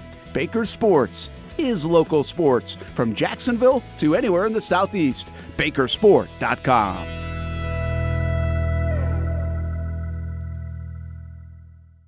Welcome back to the Brent and Austen Show, streaming on the Action Sports Jax 24/7 network. Jerry Mack, the new head coach at Kennesaw State. This is just a wild deal. It's just kind of good for him. He's got great connections through the business. They're excited to have him. Do you know, by the way, one thing about Kennesaw State? My wife just told me this last night because I didn't know Ryan Seacrest was hosting Wheel of Fortune. Oh, you guys know that? Yeah. I didn't know that. Yeah. And and she didn't know it. And so I guess she kind of fell upon it. And she was like, how long has he been doing this? So she starts looking him up. And apparently he went to Kennesaw State. Huh. I had no idea. No idea. I call that dude the luckiest guy alive. Ryan Seacrest. Yeah. Oh, my gosh. Because here's the deal. And he does a great job. Ryan Seacrest does a great job. Yeah. But I also feel like you talk about hitting something at the right time in American Idol. Yeah. And just like, I think there are 100 people that could have done that job. Maybe 1 million people that could have done that job. He did it well. But I don't think it was a very difficult job that he had. America, send in your texts. Yeah. And what is it? It's like, the winner is. What did he used to say? Like, before we go into break? Now I forget it. Like, like the big T's, right? The big T's, right? Right after the break or something like that. Yeah. So, like, listen, very good. I just think there are a lot of people. Howie Mandel was also the GOAT of that Deal or No Deal. Oh, was he? Yeah. Man. So, finger point. The tension. But so Seacrest, and then Regis Philbin, too, was pretty good. Yeah. Well, I mean, Regis had done it for a long, long time, but Seacrest came out of nowhere. He did. At least to the public. Well, now, he might have built that up, but. People forget there was 2 guys on American Idol. It was Seacrest and another dude. They co-hosted. Did they initially? Yeah, and I can't remember the other dude's name. Yeah, the other guy just kind of like, he's like the lost Olsen twin. You just kind of forgot about him. Like, you don't, no, for real, look it up. Yeah, I guess I will have to look it up, kind of forget about it. But, I mean, again, I don't want to disrespect. I'm not saying he's just pure luck. I just think sometimes you're going to get lucky, right? You get a Brian break. Dunkelman. I've never heard of that dude. Brian Dunkelman wasn't, sorry, dude. Don't want to judge you by your name. But with the last name of Dunkelman, you probably aren't going to be... like, Seacrest just flows, man. Seacrest is just like, this guy is destined to host everything. Dunkelman. Is there a 30 for 30 on, like, American Idol? I don't think so. There isn't? Like, there should be. That would be a good thing. Like, what happened? I want to know. What? I want to know what happened to Dunkelman. With Dunkelman? Google it. It'll probably say. Probably some kind of... Well, I know, but controversy. I just feel like, I mean, from Carrie Underwood Hammy, look it up. to what happened to Mr. Dunkelman? Yeah, that dude. Mr. Dunkelman. I did not know that. Oh, Brent. I did not know that. Look at Seacrest. I know, it's ridiculous. Frosted tip. Frosted tips. He had to be the luckiest dude alive. So, and good for him. I'm saying this with all respect, okay? But I just can't believe how and he took that into. Does he still do the Dick Clark stuff? New Year's Eve, and oh yeah, then he was doing. Wasn't he doing the everything. Casey Kasem stuff? The top 40? Is he still doing that? Like, he took over all this. Now, smartly, someone on his team made a good decision because he turned it into like his own production company. Mm-hmm. So he started owning a lot of the stuff that he was doing. I think, if I read that correctly. Do you know how much? So I looked up his net worth, and I only looked it up quick, so I didn't verify it very much. Let's go. What do you think his net worth is? 100 mil. Yeah, I'll say 100 mil, something like that. Oh, you guys are close. Seriously? It's like $500 million. That's insane. $500 million. So I think I told you, Brent, when I was working on the morning show, I had like he was the vice president of programming at the time. His name was Steve Smith. Really cool dude. We got along really great. And then he left in 2021, and unfortunately he passed away, I think, a year ago. But I would always meet with him because I was kind of new to the whole morning show industry. So he'd always give me advice on everything. He was the guy that discovered Ryan Seacrest and gave him his first gig. Wow. And he was the guy that actually talked Ryan Seacrest into auditioning for American Idol. And where Ryan Seacrest actually became a big deal was, like the show was big, but it was the after show that he would host like a radio show in Los Angeles that people would tune in for. And like the ratings went crazy because people wanted to see the behind the scenes things about American Idol, and that's what put him on the map. Interesting. So that's cool. Like, listen, I bet, and the dude probably works really hard and all that. He's burner. Yep. I knew this. Brent's bitter. No, I'm Brent's not bitter. so bitter. I'm not bitter. Brent's got that pearly white smile. Is like, why not me? No, I'm not bitter. I'm not bitter. I also have said this actually because do I think, first of all, 20 years ago I couldn't have.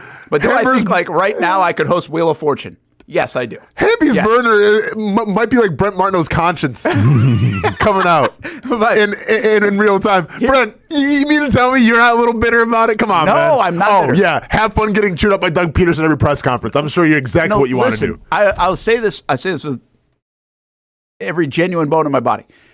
I would not. I think I could host the part of stuff that he has done. Yeah. But my musical knowledge is awful. Like, I'm not good at that at all. Like, no, doesn't matter. He had to do like he had to do that. He had to have a beat of that. He had to have a feel of that. Like, that ain't me. Yeah. So like I couldn't do that. And then he was hosting shows like top 40 shows and stuff. Like, he parlayed that into. Now, could I host Wheel of Fortune? Hell yeah! I got the final one yesterday. Keeping busy. She didn't even help me get any letters, and I got it. You got it, Brett. I could host Wheel of Fortune. Okay. I couldn't host Jeopardy. Not smart enough. I could host Jeopardy's Wheel of rough Fortune. one. Yeah. But no. So I'm not. I'm just telling you, like. he has to be, I've always thought this, and maybe I'm wrong. I just think he's like got to be one of the luckiest elevator rides ever. I'm not saying he didn't earn it, and he's worked his ass off. Good for him. Respect it. But I don't know if there's another, like, nobody to, whoa. Like, nobody knew who this guy was. Yeah. Than the American Idol ride. Yeah. I mean, American Idol was huge for however long. Like, Hamby doesn't remember it. He was too old. I remember. I watched. Shout out to Carly Clarkson. But, and listen, if you want to know if there's only one person that I say this all the time, there's only one person that I'm jealous of. It's my buddy Andrew Catalan. I'm going to see him this week in Nashville. If I anybody, and I love what I'm doing here, and if there's one guy that I'd be like, maybe I should have gone that path, or I would have liked that path, and I wouldn't have been better than him either. But I always tell him, like, yeah, that would have been a cool ride, because I worked with him in Albany doing TV. Yeah, yeah. And then he went the route of play-by-play and stuff, and look what he's had a great career, and he's gonna be, in my opinion, he's gonna be Jim Nantz doing basketball and football and golf at some point. So if you guys could host any show, Brent, maybe you already disclosed yours, but if you could host any show, what are you hosting? Like anything. Hamby, obviously including you in this conversation.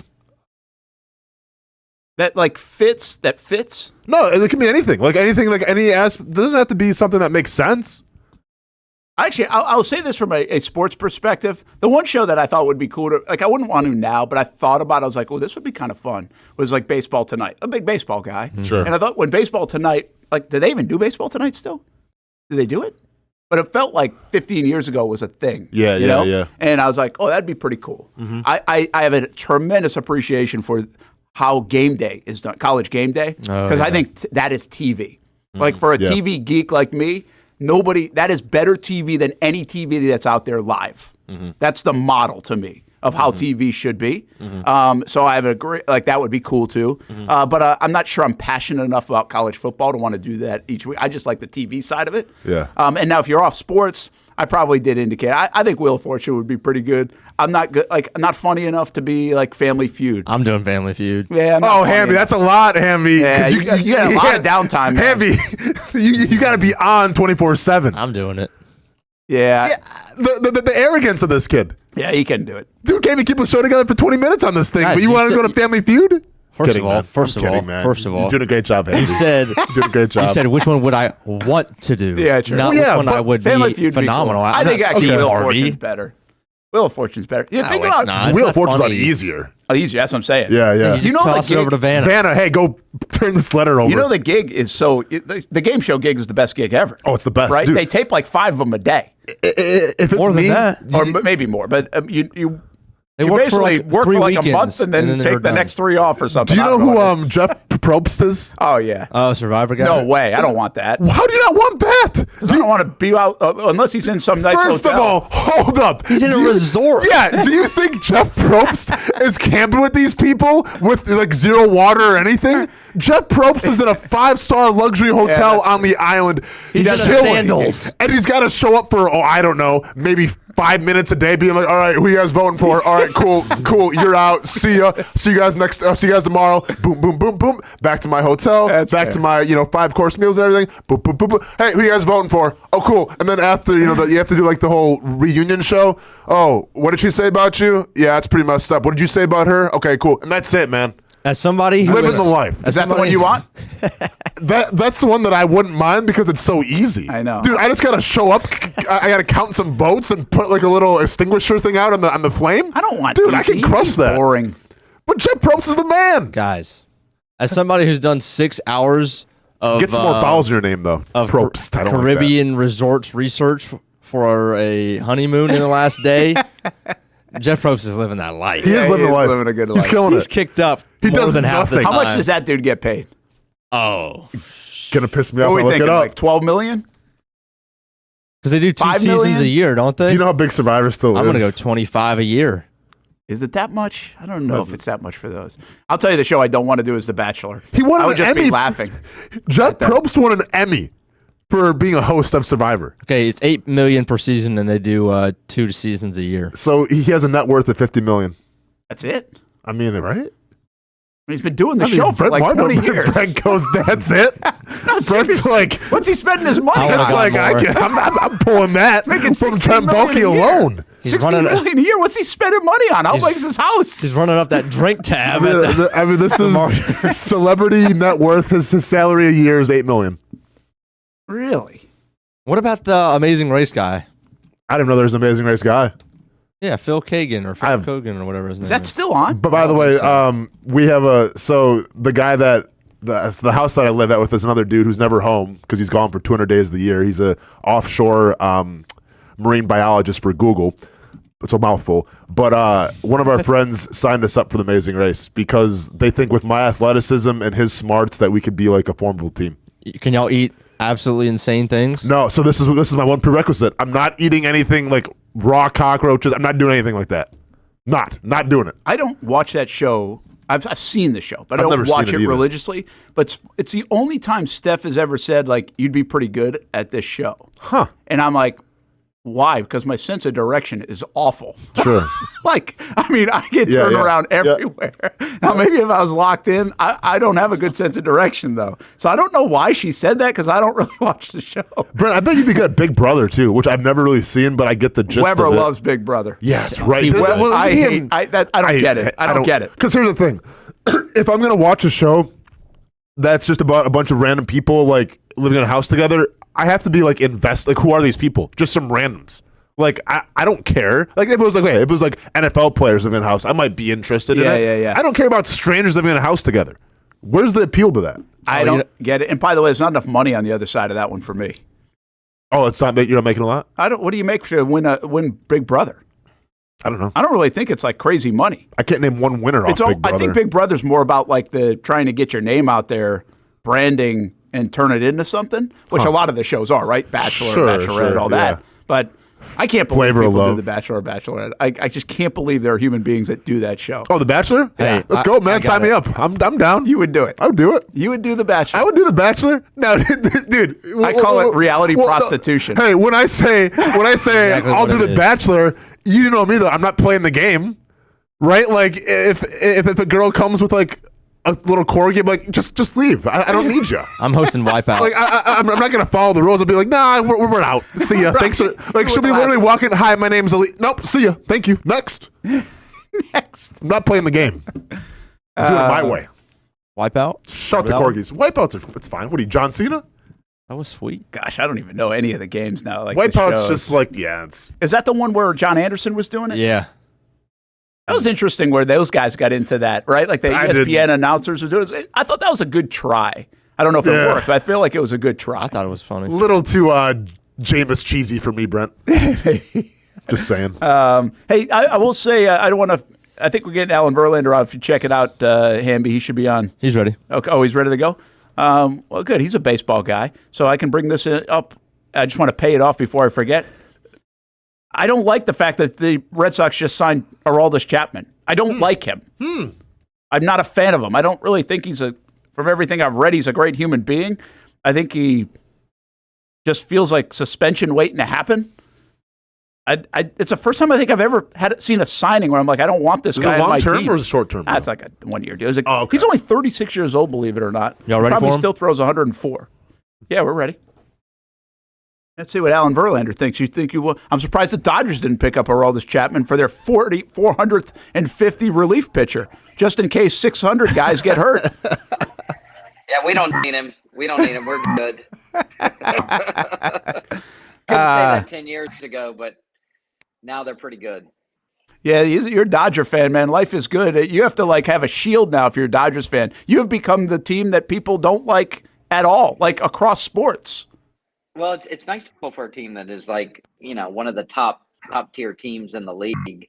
But everybody's like, you're a front runner, all this. I'm like, listen, I'm 52 years old. I've been cheering for the Dodgers since 1978 when Dodger Town was down in Vero Beach and all this. So don't give me all that craziness because there have been plenty of years when they were terrible. So it's only right that the last 12 years or so we've been really good. Yeah, it's true. Well, you are good right now. And you actually do have some Red Sox that I like on your team over there. Hey, tell us what's going on with the High School 912. We're going to be doing the Fortegra Invitational coming up next week. We're looking forward to that. We'll have Jackson basketball coach on in just a bit, so we can't wait to talk more about that part. But there's a leadership academy over at FSCJ today. Just another one of the programs you guys are doing with High School 912. Yeah, everybody sees High School 912 and they see the sports stuff that we do, and it's great with our media days and our cross country, and then Fortegra coming up, and our lacrosse event. We're actually going to be announcing in the next couple weeks another high school sports event that we'll be doing this spring, which is exciting. So we do a lot in the sports world, and obviously there's a lot of people interested in sports, but that's only one tier of High School 912. The other two tiers are academics and life. And, we started a big thanks to Jim and Tabitha Furyk and the Furyk Foundation and Adam Renfro and their entire team over there. We started a leadership academy, and we bring in about 60 to 80 students from 4 to 5 different schools, and we a lot of they don't get that during the school day, and so we really bring in a leadership coach. We kind of walk them through everything, and we pick them up in a private car at their school, and we bring them in, and really it's a fun day. And so we're here at FSCJ. FSCJ is a great host. We're at the Kent campus today. We do it all over their different campuses, and we've got students here from Ed White, Riverside, Terry Parker, and Paxson today. And so they're learning about leadership and what to do and how to be a better leader, not only while they're still in high school, but as they go to college and hopefully start their job career.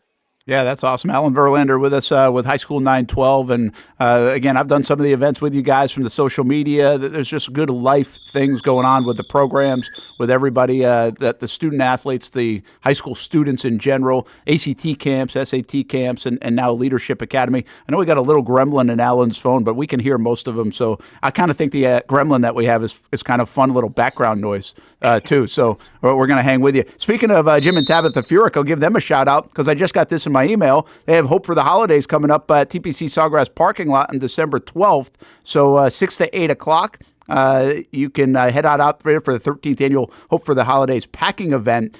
Jim and Tabitha Furyk, they do a tremendous job in our community, including hosting their own golf event every fall as well. Alan, how many kids do you guys have over there? And now that you've been doing this a little bit, what do you see on the backside of it? Is it fun to watch some of the kids come out of these programs, right, and now either move on through their high school career, move on now into the college ranks and everywhere else, and kind of follow them along, if you will?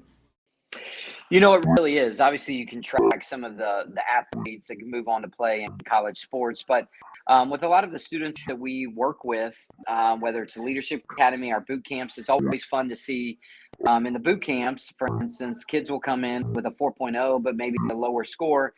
They can't get to Bright Futures. Now all of a sudden they go through our boot camps and they now can qualify for Bright Futures. And a lot of them, it's the first time someone in their family's ever been to college. So they can tap into other scholarship opportunities as well. So it's fun to track those students. We had a note last spring from a student that said she had taken our ACT and SAT course. She just graduated. So, we've been doing it for 7 years now, which is a long time. And so it's fun to kind of see that, we made a small difference in that life. And I think with the leadership stuff here, we have 67 students here today. Or that's as many lunches as we bought. So, it's somewhere around there. But, they came in and they're learning just about, what it takes to be a leader. We start the day with a bunch of paper, a ruler, a stapler, some paper plates, and whoever builds the tallest structure gets a prize. And so it's interesting. You find out a lot about a group, who's going to take the lead, who's going to maybe be a potential architect in the future, who's going to sit back and just be a follower. So silly exercises like that can actually tell you a lot about leadership skills. And so these students are y'all deal with students a lot, and you've seen them it's hard to keep them engaged, because they want to be on their phone. They want to be this. These students are really dialed in, and I think it's just something different that is not that they're being taught during the school day. It's something that they really can apply that they're interested in. So it's fun, and all of our corporate partners, we fund all of this through all of our corporate partners. So without them, and especially with this Leadership Academy, without Jim and Tabitha and the Fiorek Foundation, these things don't happen, and we're not making a difference in the lives of children. Yeah, just to give you an idea, too, and just follow up on some numbers, over 20,000 students impacted by High School 912 over the inception, which has just been a great idea. Also, the SAT, ACT boot camp for one student is about $250. According to the website, jackshighschool912.com. Good place to go to get more. And there's just other metrics here that even a simple donation can help out. So it's Giving Tuesday, actually. And you can go to the website, jackshighschool912.com, and give and be a part of these programs. Again, we do so much around sports. This is bigger than sports. Alan's done so much around sports, from JU to the city to Airstream Ventures, not only here in Jacksonville, but other places around the country. And this is a different element, right? I mean, you kind of get labeled as a sports guy a little bit, Alan, right? We all do, but this is kind of a unique element where it's not just about sports. It is. My entire career has been in sports, but I guess you approach 50 and you're like, all right, I've taken a lot from this world and been very blessed. What am I doing to give back? And what am I doing to affect, those that maybe weren't as blessed as I was? And so that's the purpose of High School 912. We are faith-based. It is based on a Bible verse, but that's not in your face. It's just kind of the operating foundation of how we operate High School 912. We don't hide behind it, but it is something we just care about the children, and we want them to be able to have the same opportunities that all of us have. And so, we do these different programs. We've done a social media seminar with you, Brent, at Mandarin High School that we tie into mental health. We do these boot camps. We do the leadership academies. We also do a financial literacy course that we have partners on. So, we're really trying to, we meet a lot. I got to give Tammy Talley a lot of credit because we work very closely with her, but we're looking for areas that they're not able to focus on during the school day that we can be a supplement for. And Duval County Public Schools has been great with us. We also work with the other school systems and around our area, 5-county area as well. So, it's great. Yes. I mean, this is 100% privately funded. Airstream Ventures puts money into it along with our corporate partners. We do have, several individual donors. So I can assure you that the money is truly making a difference in these kids' lives. It's not about this particular 501c3. We're not about making money. We're about investing it back into the students, because the more students that we can affect, the more better leaders we're going to have in the future. And so that's cool. Really our focus. So give today if you can. That's a cool program. jackshighschool912.com, place to go. And there's a giving segment right there that you just click. And so if you're willing and able and want to support some of the programs, again, not just sports programs here in the area that Alan and his team are doing, it's a great opportunity to do it. We're going to tell you more about it coming up over the next couple of weeks with the Fortegra Invitational, the basketball tournament. We're really excited about that, having us here on Action Sports Jax 24/7 Network starting next Thursday, Friday, and Saturday. And right now, I would also advise the kids not to look at my social media as much, Alan, especially on Sundays and Mondays these days. Yeah, you've been active, but I think that there's all just a source of frustration, around it, and we expect better. I will tell you, and we had this conversation, not you and I, but other people, you're not going to find a more passionate fan base, I think, in all of sports that has experienced kind of the lows that we've experienced. And the city's just ready to erupt for a winner, and they're very passionate about the Jags. And we expect more, and we I think in a way the fans deserve more. And so I do believe, you got smart people that are running it. Shot is a brilliant man, and I think hopefully, knock on wood, we're gonna figure it out, but golly, it's a painful year. Golly, a painful year is a good line. It sounds like I could make a t-shirt. Maybe I will. All right, man. Hey, thanks for checking in. Look forward to the next couple of weeks, and good luck with that Leadership Academy over there at FSCJ Kent campus today. Hey, guys, thanks so much for what y'all do with high school. As I always say, in this area, you're not going to find anybody more passionate, than the people that really follow it and support it. So thank you all for all the support you give these high school kids. You bet. We can't wait to do more of it. Thanks, man. Have a good day. Thanks, guys. That is Alan Verlander, CEO of High School 912. And again, go check it out, jackshighschool912.com. Yeah, I don't know what the gremlin was. Was that sponsored by 1122? Do we need to get an exorcist up in here? We had demons. Hammy, could you hear that, or no? It was just me and Brent. No, I heard it. Yeah, what was happening? I don't know, but I didn't think I knew it. And I was like, you know what? It's not bad enough. You can still hear what he's saying. No, it was great. So, but it had to be something just coming off the, almost like a little echo to that point. But man, well, we're going to try it again in a couple minutes. We're going to get Jackson High School basketball. Bring back the on. demon. We've got a little Jacksonville Iceman today. We've got a lot of guests today here on the show, so I'm excited about that. Take us away from all the emotion of the Jags. But we'll get back to the football side of things, too. There's still more on the Jacksonville Jaguars and around the NFL and the emotional Jason Hamby about UCF. Gus Malzahn introduced at Florida State. Is that a good thing, a bad thing, a what kind of thing? And great to have Christian Kirk on yesterday. He's doing better. Man, he's such a pro. He walked into a beehive again, coming out of all this stuff. He wasn't even a part of it over the weekend, but he was pretty fired up about what happened to Trevor Lawrence, his really good friend. Got a sling off yesterday. All signs point to a speedy recovery in the offseason for Christian Kirk. And here's the Tuesday lineup, by the way. You can watch Jags Report live again, 3:30, 4 to 4 o'clock. It's a replay after the game, another high school segment that we do each and every week from Baker Sports and High School 912. That's a 2 o'clock replay. And don't forget the Young and Norvell show today at 4 o'clock right here on the Action Sports Jacks 24/7 network. Hey, that String Sports Brewery location, pretty awesome there in Jacks Beach if you haven't checked it out. If you need a quality play this football season at your home, call That One Painter First Coast. Locally owned and operated, experienced employees, no builder-grade materials. And there's more, and for that, we throw it to Noah Schlicksup. That One Painter First Coast can apparently help your kicking game, too. Well, after my failure on skinny sticks last year on Creekside game day, I've spent a lot of time out here at Creekside practicing my kicks. There's only one issue.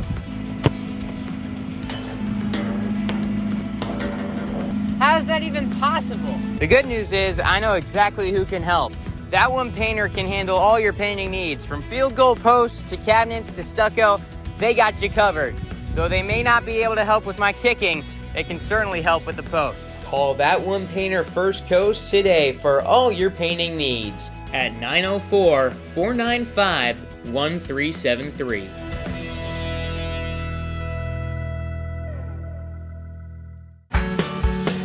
People helping people. It's at the core of what Alive Credit Union is all about, and it's been that way for over 70 years. From the start in 1954 to today, the mission remains to inspire financial wellness and give you a financially fit lifestyle. Alive Credit Union and its employees are committed to not only serving their valued members, but also our community here in Northeast Florida. I had a chance to see that commitment firsthand as Alive partnered with our Action Sports Jacks 24/7 team to bring you Armada men's and women's soccer broadcasts. Inside the 18, it is a shot, and it's a goal! Chloe Chivers! And that connection to the community continues with Alive Credit Union's support of the Police Athletic League of Jacksonville. Alive Credit Union's commitment to our community also involves serving the financial needs of all first responders through the recent merger partnership with City and Police Federal Credit Union. Join the community and become a member of Alive Credit Union today. Find out the many ways you can be inspired in financial wellness at alivecu.coop. Burgers or breakfast, you can get it all at Whataburger. Try something new on the menu or an all-time favorite like the Whataburger Patty Melt. And now you can have breakfast here at Whataburger 12 hours a day, 11 p.m. until 11 a.m. Menu items like the bacon taquito, sausage taquito, honey butter chicken biscuit. Whether you work the late night shift, just want a snack early in the morning to get your day started, or a little pick-me-up late in the morning, 12 hours a day, breakfast served, 11 p.m. until 11 a.m. A dozen locations in Jacksonville. You can order pickup or delivery and download the Whataburger app. New rewards members get free Whataburger items when placing their first online order. Just download the app.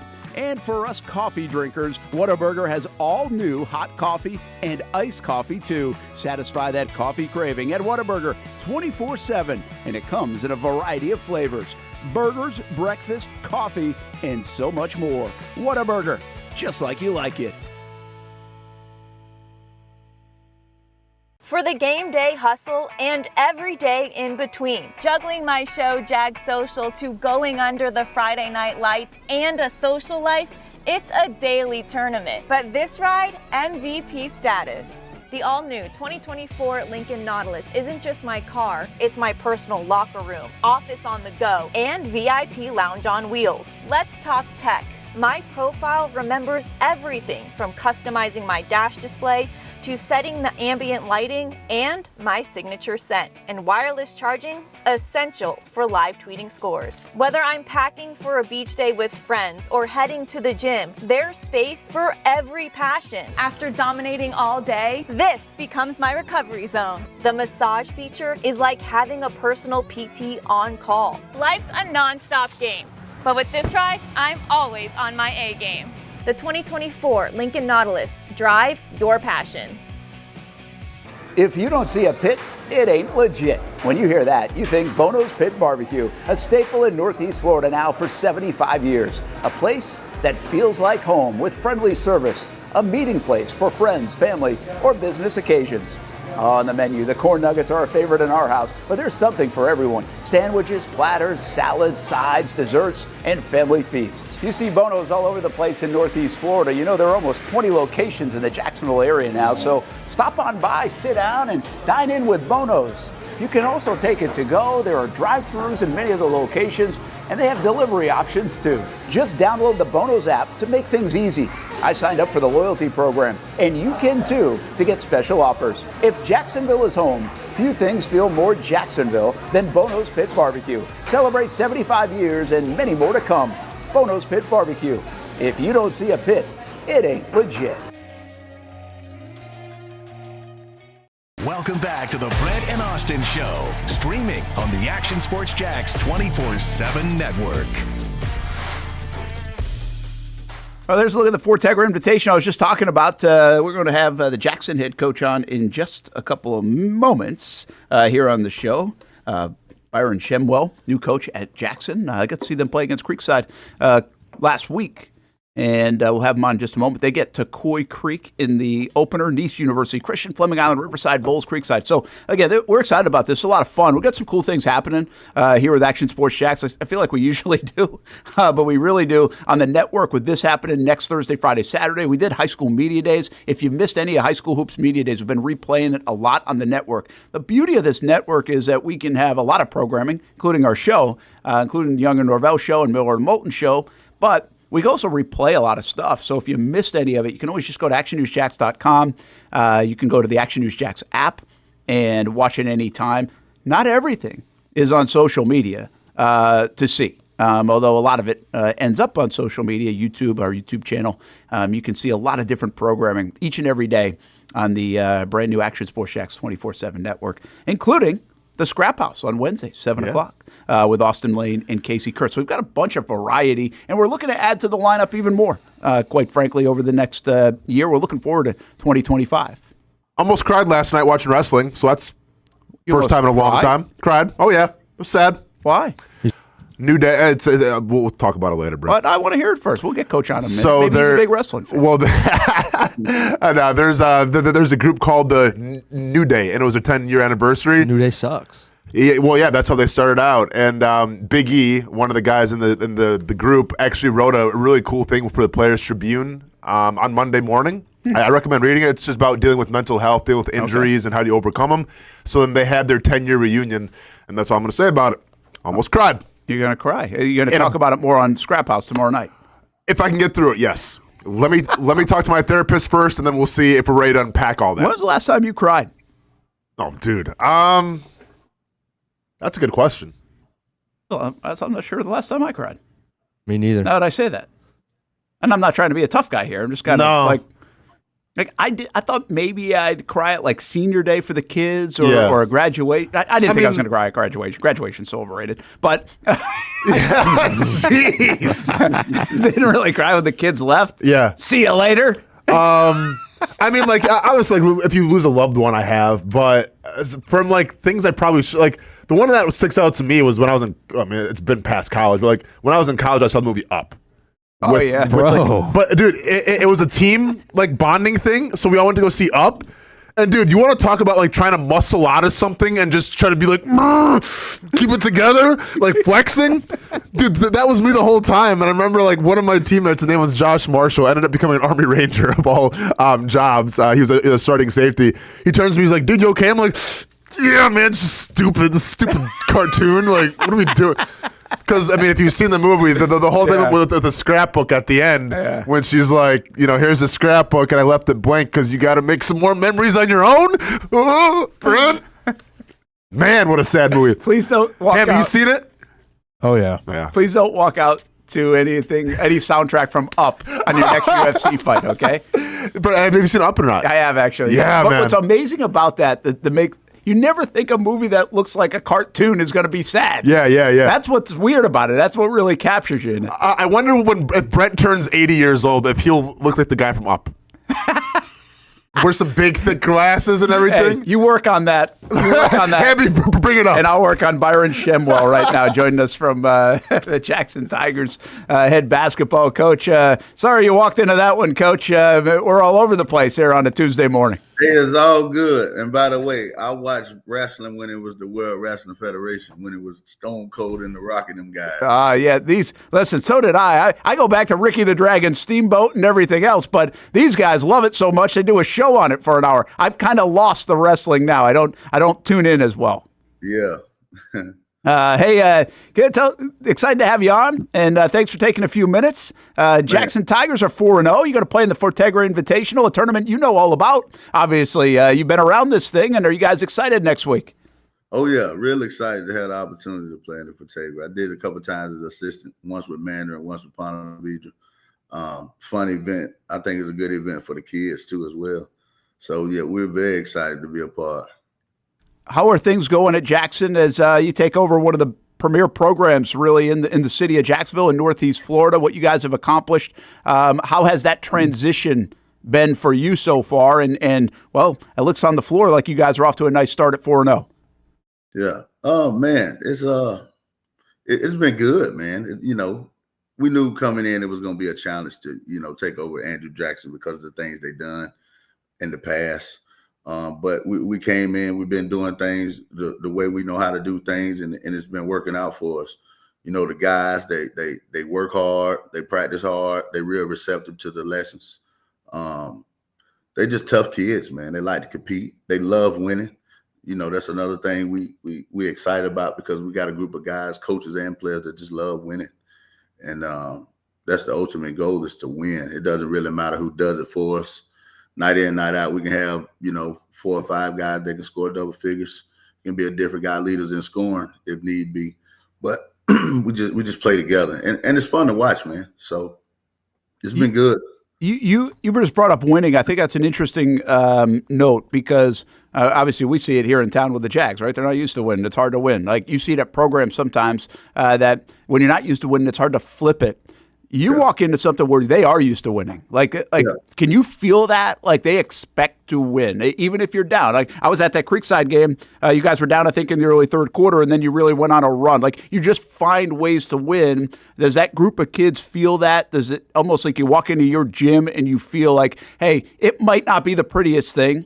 It might, I don't know how it's going to go, but I feel like we're going to end up on the right side of the scoreboard every time we walk on the floor. And the crazy thing is, when we first got here, that's how they felt. Like they felt like they supposed to win. But the thing was with this group, when we first got here, they was kind of selfish. They were so selfish. Like when we got to do the summer stuff, they were so selfish.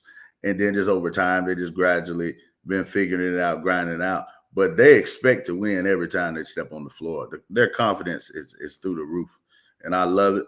I tell them all the time, be humble, but understand what you like to do and what you want to do.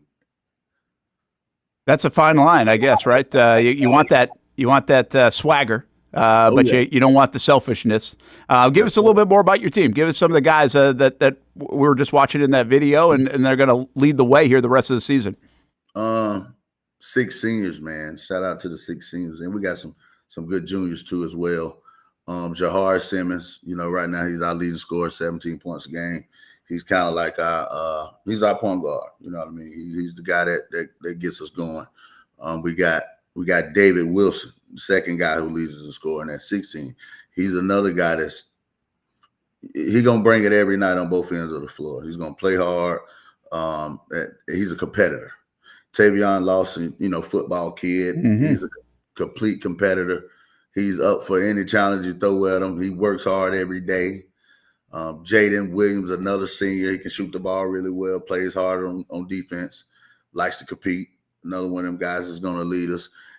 We got other seniors, Tyshawn and Corey, a senior group that when they get in, they're going to bring that toughness to the table as well. And then you got, my juniors, Terrell, Justin, and Ren. I really like those three guys. I think as the season goes on, the younger guys going to get better too as well. I like to hear that about Tavion Lawson, by the way. He was featured in our Committed to the Uncommitted segment we do with Nimnik Buick GMC during football season as we try to get the under-recruited kids. I mean, he's a two-sport star, right? What's the latest on him? Tavion a dog. He is, isn't he? Just a dog. So when he on the floor, he understands. He don't care about scoring the ball. He want to win. So he's willing to do whatever it takes to win. He's a dog. And whoever get him in football, I think they got him one. Yeah, hopefully he finds a home soon enough. We'll try to keep spreading the word. And I like those comments from Coach on the hoop side, too. And you like those two sports guys or sometimes three sport guys. Every coach at the college level likes that. Hey, Hamby, let's throw up that bracket if we can, if you get a chance. One last thing about the Fortegra Invitational, obviously presented by Fortegra, but also in part with High School 912. It's going to be on our Action Sports Shacks 24/7 network. All the games starting next Thursday. And these first-round games, what's the value in a tournament like this early in the season, Coach, to kind of prove your worth over a 3-day stretch, right? Or maybe show some stamina and consistency over a 3-game stretch, and you get Tokoi Creek out of the gates? That should be a good game, man. That should be a good game for us. I see they're on a fast start. They're like 3-0, 4-0 as well. So, going into that game, we're excited, but just checking out the rest of the bracket is good. You got Nice and UC. We actually play UC this Thursday coming up at Jackson. So we're excited to try to get to the second round to see if we can get another matchup with them as well. That'd be good stuff. I hear UC is really good. So that's a Thursday night game you guys have at your place, and then we'll see them next week at FSCJ on the South Campus. Looking forward to that. Byron Shemwell, hey, thanks for taking a few minutes with us. Look forward to seeing you next week at the Fortegra Invitational. Again, you can watch it on Action Sports Shacks 24/7 network. Have a good day, Coach. Man, appreciate it. You bet. Byron Shemwell, coach at Jackson, one of the elite programs now here in the state of Florida, really, but in Northeast Florida. And keep an eye on UC. I was told that High School Media Day, that might be the best team in the city. I didn't want to say that in front of Coach. He would say, or maybe I should have said it in front of Coach. He'll use that as a little motivation for his guys as well. Back to the comment section. At least we didn't get the pig burping noise there on that interview. Well, visit with the Jacksonville Icemen coming up in a little bit. That will be around 12:15 as they are home tonight, Thursday and Friday. And again, part of the fun stuff we're doing, that game will be televised on Friday on the Action News Jacks, Action Sports Jacks family of networks on MyTV Jacks. So we'll get into that a little bit later on. One other baseball note to really bookend this 45 minutes where we kind of step away from football. Did you see the Manfred and this golden this bat to me, please? rule? Yeah. So basically, it's like it looks. If you've been in the travel ball world or the showcase world, this is what it feels like. I thought this was a joke when I saw it. I thought it was a joke, and so then I saw it later last night again. I'm like, oh, this is real. This was in Sports Illustrated. There was a conversation that basically would allow you to, as a team, use a player one time during the game in a situation, even if it wasn't his turn in the lineup. So the example used is bases loaded, 7th inning, Yankees are down, and they're on their 8-hitter. You could put Judge in the box. Stop this nonsense. It's totally like a showcase rule. That's what's happening. If you have a college coach come watch, they don't care the lineup, who wins, everything else.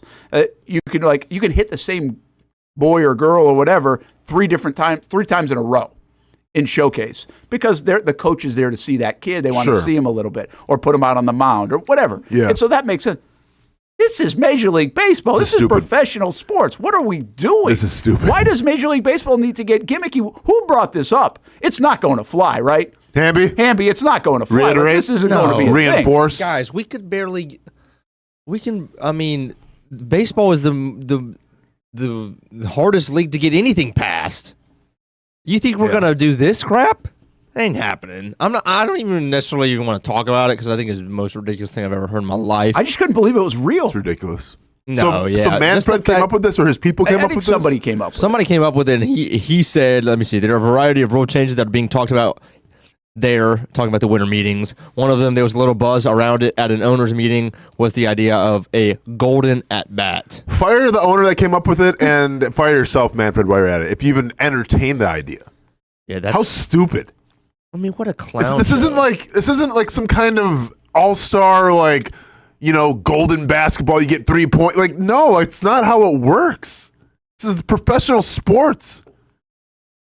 It'd actually be a fun thing for the All-Star game. Like, if you wanted to beef up the All-Star game, go ahead. Yeah. Like, that wouldn't be a bad wrinkle for an All-Star game. I still would hate it. I probably would hate it too, because that's actually the one All-Star game that's done like the right way. But if you wanted to mess around with it, do it. Yeah. Listen, this guy, again, I'm going to say this guy, but it's not like it's going to happen, I don't think. But we're getting closer and closer to robot umps. Yep. I'm in the minority, I think, or it feels like I am. I don't think they should have them. Yep. But I'm with you. You're with me, so maybe I'm not in the minority. But they've changed a lot of rules in Major League Baseball, and honestly, I didn't think they were great rules, and they've actually worked out pretty well from the timing and other things. So they're on a roll. Please do not do this. Okay, this is stupid. You can't. There's a fine line between being gimmicky, especially when you're it's one thing if you're the Arena League and you're trying to make a name for yourself. Sure, the XFL. Or the XFL. No, seriously, like there's a place for it in those leagues. Even minor league baseball. If you want to entertain and try some things out, I get that being the landscape to try things out. But when you're the NFL, when you're the NBA, when you're NHL, when you're Major League Baseball, you don't do gimmicky things. Brent, I think it's time for us to revisit our, from the old show, the XLB. Remember that we came up with? All the juice. All the juice. Go ahead and have 10 golden bats a game. I don't care, man. The XLB, where the real players play. That's it. You reckon we'd crush in ratings? I remember. Juiced up I to actually the think it would You be. imagine juiced up to the gills, Jose 600 Canseco. shot home runs out of the parks? Yeah, let's do it. Just like investors, let's go. This blind diet, right? You can't advertise the steroid use, but you just blind eye the steroid use. Yeah, when the first guy do they do that like wrestling? Well, you're not supposed to do it in wrestling, I don't think. I know, but they don't. Do they really? Have you ding seen for Brock it? Lesnar? Have you seen Brock Lesnar? Big E? Have you seen Big E? Yeah, man. XLB, Brent. Let's go. Let's get some your head. investors. Let's get some investors. You know people. Should we go to Shad Khan with it? Should we go to Shad and Tony with it? Maybe Tony. XLB. Tony might like it. Hammy, what? You're not down for the XLB? No. It's not going to affect your Major League Baseball. I'm just saying there's an alternative sport out there where if you want to get juiced to the gills and hit absolute moon shots, you know, if you want to throw 106 miles per hour for 10 straight games because the arm feels so good, we have a league for you to do that. If you want to go play the original, you know, the traditional style of baseball, Major League Baseball is there. If you want to go achieve glory and hit absolute glorious bombs, juiced to the gills, come on over to Brent Austin's XLB. Bro, just watch a 14-year-old team against a 12-year-old team. You'll get plenty of that. Yeah, I'm all set, you know. With the bats. Okay, I got you. Hey, I don't know why everyone's so down on Gus Malzahn going to FSU. Like, I don't think that's as bad a hire as everybody says. Like, you're taking a guy with head coaching experience and moving him into a lesser role. That often is that's like Alabama did that for years, like, and it worked. Like, wait, people are mad at Florida State that he's going over there, or people are mad at UCF that he's leaving? No, not mad at UCF. Nobody at UCF is upset. See ya? All right. Nobody They're is just upset. like laughing a little bit at Gus Malzahn kind of going FSU. I don't really think it's a bad move. I don't know why everybody's – it looks like they made two good coordinator moves. The guy from Nebraska comes I don't know a lot about him, but people like him. Obviously, you mentioned Terrence Knighton coming over too. I actually think Norvell pivoted pretty well here to beef up his staff. And you got to remember, Norvell's an offensive guy. Right? So it's not going to be like Gus Malzahn's offense. It might be something collaborative. Yeah. But also get a head coach in there. Like, Malzahn's done some stuff. Yeah, I mean, look, it is a positive that you get a head coach in there, somebody that's won a national title, albeit a while ago. However, this guy relegated the play calling duties similar to what we want Press and Doug to do, right? That he did that earlier this year. He passed it off because it wasn't working. It hasn't worked for 3 years. His offense, he can run the football, but he couldn't throw it at all. Literally at all. He didn't have a quarterback that could throw very well. That's either. okay. That's his decision. He went out and got KJ Jefferson, and the offense hasn't worked. It seems like. I mean, I'm sure for FSU it won't be the end of the world, just because obviously Norvell is the offensive guy. He's going to be calling the shots. But it is kind of just like FSU. Why are you taking UCF's trash in a sense? And I know that's harsh words. Yeah. But FSU, you're still supposed to be UCF's big brother. Obviously, you're not. UCF believes they will beat them anytime, as of right now. But that's what FSU should believe also. And for them to take anybody from UCF staff when he's failed is just kind of a bad look. I mean, I get it being a bad look, but this is how it works. I mean, and once again, it's probably not a good example because they probably want him out now in Ohio State, but Chip Kelly was a guy who has a lot of head coaching experience and, didn't work out at UCLA, goes to be the offensive coordinator of the Ohio State Buckeyes, and, well, say what you want about him now, but it's a pretty common thing, I feel like. Yeah, and what I don't understand, it's not like you brought him over to be the head coach. I mean, you brought him over, he's in a demoted role. That's okay. Yeah, but it's just the fact that when you want an up-and-coming guy, a guy who's had success at his last spot, not a guy that you've watched very closely lose and lose and lose, oh, we're going to bring him in now. Or a guy who has a new lease on life who's hungry, though, Hamby. I think very rarely do you ever see a head coach go to a coordinator and be like, you know what, and then I'm really going to downplay myself, then I'm going to be like a position coach next. Usually you kind of figure it out a little bit. You try to work your way back up because that's how the ego works. I can't really name a lot of examples of a guy that goes from a head coach, sucks, goes to a coordinator, and then he sucks there, and then he goes to a position coach. Yeah, maybe this happened a lot. Yeah, I feel like if Nick Saban makes this move, which he kind of did, right? Didn't he do with Sarkisian, where he brought him back? I can't remember where Sarkisian is that USC? Sarkisian was at USC. Obviously, had all the troubles. Yeah. And then he comes back and he's the OC there. He did it with Lane Kiffin, by the way, too. Mm-hmm. Yeah. Bill O'Brien, too, right? And Bill O'Brien. Well, and just because those guys were younger, you feel differently about it? I think it's a pretty good move by Mike Norvell. I mean, Saban did it, to your point, 3 different times at least. And then also he had all these analysts as coach. Didn't he have Marone on staff? Yeah. Again, if you get head coaching experience on staff, that's usually a good thing for your football program. Because you don't have to learn on the fly. It's like you have the experience, so it makes things easier. I feel and you can probably delegate some responsibility a little bit and focus more in trust, right? So you're not bringing people up and having to teach them this, and because that's part of the coach too. That's a fun part of having a position coach. As a young up and comer, you get to teach them the ropes. They get to be all ears as a sponge. Well, then there's also we got to freaking focus on recruiting, or we got to focus on the transfer portal or the NIL, or I got to be more of a GM right now if you're not going to hire that role like Andrew Luck at Stanford. And so now I could use some of these responsibilities off my plate. Again, I think it makes some sense. I really do. I don't know why it's coming with so much criticism. How about for UCF? Who do you think they're going to get? The odds-on favorite, by the way, do you know who it is? If I had to guess, it's probably a Liberty guy. No, it's actually Scott Frost. Yeah, that's not happening. Oh, wow. Scott, I was surprised to see it, too. I heard Scott Frost. That has the most Twitter. Where's he at? Well, he has been out of football. Oh, so he hasn't been anywhere. No. I forgot about Scott Frost. So he's like... he had one winning season in Nebraska. He's been out of the game for 2 years. And UCF Twitter obviously loves him because they got their fake national title with him and Mackenzie Milton and everything. Hey, be a proud alum. So Scott Frost, Dan Mullen 4-1. Not happening. John Sumrall, big time, but UNC and UCF are the top 2 jobs in college football. So Sumrall's been linked to both places. Rich Rodriguez is 6-1. Ooh. Chip Kelly 16-1. No, just some other names to throw out. Deion Sanders 66-1. Matt Campbell 66-1. Here are your Nick Saban's only 100-1. Bro, that's it. Could you imagine? No. Top 4 candidates, I believe, are Jamie from Liberty. What's his last name? Chadwell? Yeah, Jamie Chadwell from Liberty. He's 40-1 to take the UCF job. Okay. Sumrall is up there. GK, the Texas State coach, forget his last name also, because he was the quarterback's coach 3 years ago with UCF. GJ Kinney. 25-1. Yeah, because he went to Incarnate Word, and then he went to Texas State and has turned that program around. You can win at Incarnate Word. You can win anywhere, man. So, and he's a young guy. And then my who I would pick right now would be Buster Faulkner. He's the OC at Georgia Tech, was under Kirby Smart the last couple of years in Monken. This is his first year at Tech, and he's turned that offense around, obviously. I don't even see him on the list. Well, yeah, I don't know what odds. Again, it's just an odds. Yeah. But I mean, they got Drew Brees on the Purdue list.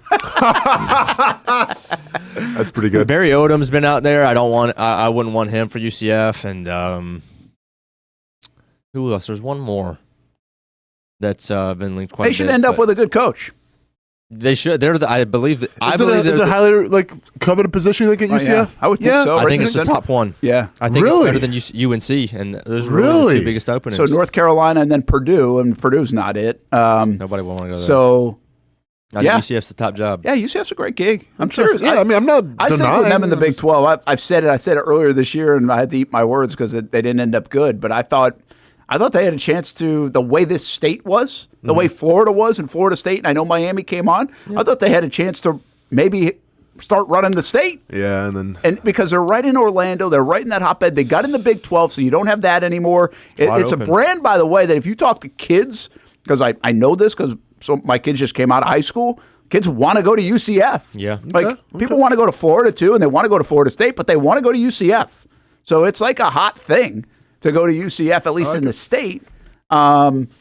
You just got to get the right guy in. I think the right guy in that Big 12, it can be the easiest pathway to the college football playoff in the state of Florida. 100%. Oh yeah, hands down. And that's a sexy gig if you're a coach that's looking for a job, man. Yeah. Like there's a lot to like about UCF.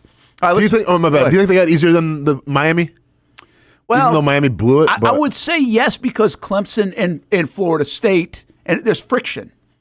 I mean, what are you really standing on? Is it BYU? Is it Utah? Is it Colorado now? Like, it might be, but Clemson, first of all, of the last decade, is better than any of those schools that I mentioned. That's true. And Florida State can be, and Miami was this year.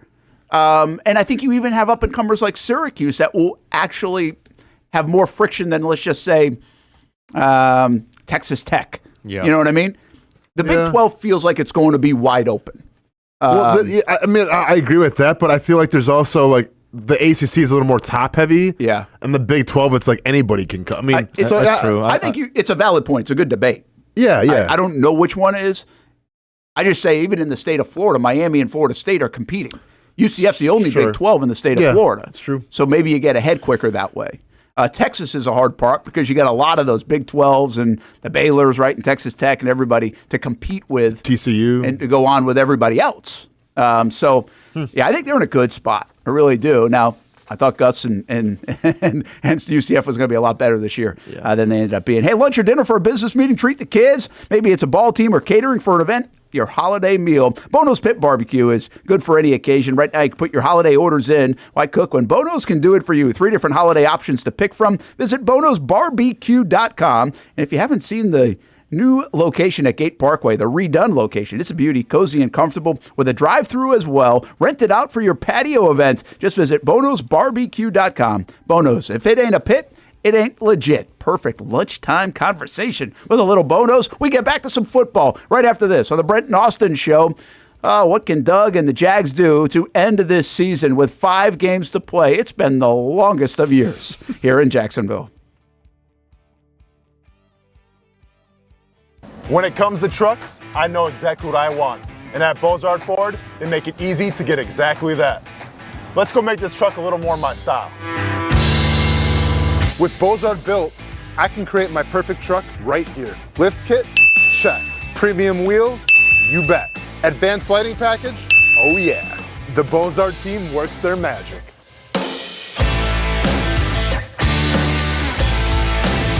From bumper to tailgate, I'm making this truck mine. It's everything that I wanted and more. From the field to the gym to weekend adventures. This truck's built for my journey. Bozard Built. Customized for your lifestyle, built to exceed your expectations. Check out the inventory and available options at bozartbuilt.com. Unleash your dream ride. Customized, covered, and Bozart approved. When it's time to get a new car for anyone in your family, just remember, nobody but Nimnick, the #1 Buick GMC dealer in Jacksonville. Get the latest price breaks on 2023 and 2024 models or the newest 2025 vehicles in the showroom on Phillips Highway or shop online at nimnickbuickgmc.com 24 hours a day. GMC Sierras, Yukons, and the redesigned Acadias, or get the all-new redesigned line with Buicks. It's nobody but Nimnick, and part of the reason why is this is a first-class buying experience here at Nimnick Buick GMC. You're not just a customer, you're a friend. This is about getting a vehicle that best fits you and getting you on the road, and also helping you and your family down the road. Nimnick has a treating you right guarantee, courtesy, respect, fairness, and most Buicks, GMCs, and Jacksonville's only Car Bravo dealer, nobody but Nimnick. Who has put in the most years and stands behind a better experience? Nobody but Nimnick. GMC. We are professional grade.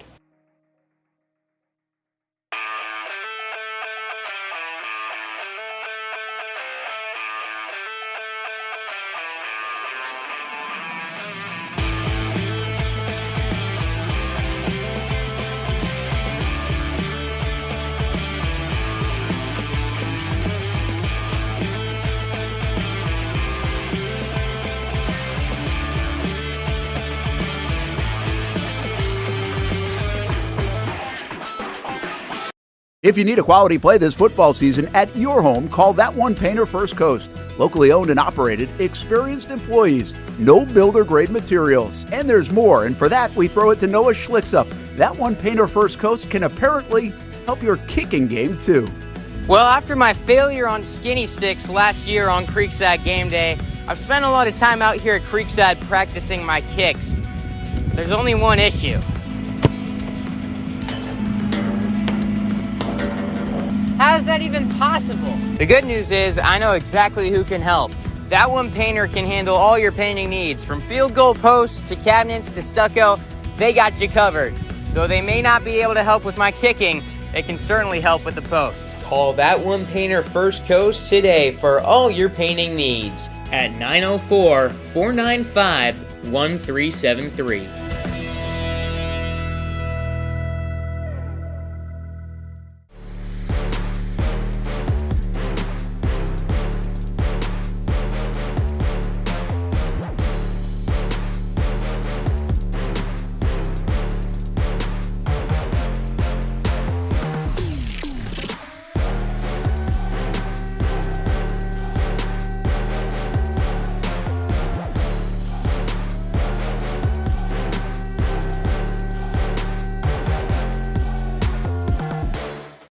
Everyone loves a good game night. Here you don't have to be the host. You don't have to clean up. They bring the food and drinks to you, and you can watch whatever you want on the big screens. It's more than a card room. It's a night full of fun with friends.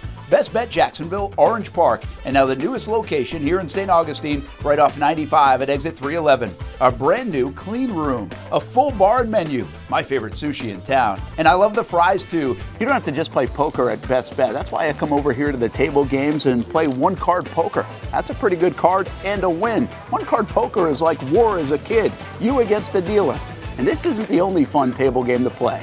A friendly staff, a lot of fun. It's a good night out at Best Bet Jacksonville, Orange Park, and the newest location in St. Augustine. You can be a serious player or a novice. It doesn't matter. If winning equals fun, you're a winner every time at Best Bet. I'll save you a seat, and I'll see you down here at Best Bet St. Augustine. Welcome back to the Brent and Austen Show, streaming on the Action Sports Jax 24/7 network. Well, there's a little bit of the reaction from the Trevor Lawrence hit. Jamal Agnew, of course, didn't like it at all. Robert Griffin III either. Chase Daniel, obviously a quarterback, and got the suspension for Al Shaiir today. And John McClain is very respected, guys. I think he's retired, but still doing some work. And this was the worst one he's seen. A cheaper shot than that, which is saying a lot. And that was the level that it registered across the country. Now, there were some that defended it. You're always going to have that. Who? The Houston Texans fans? Now, there was actually Travis Johnson, I think, former Florida State Seminole. He was like, what's wrong? But he played for Houston.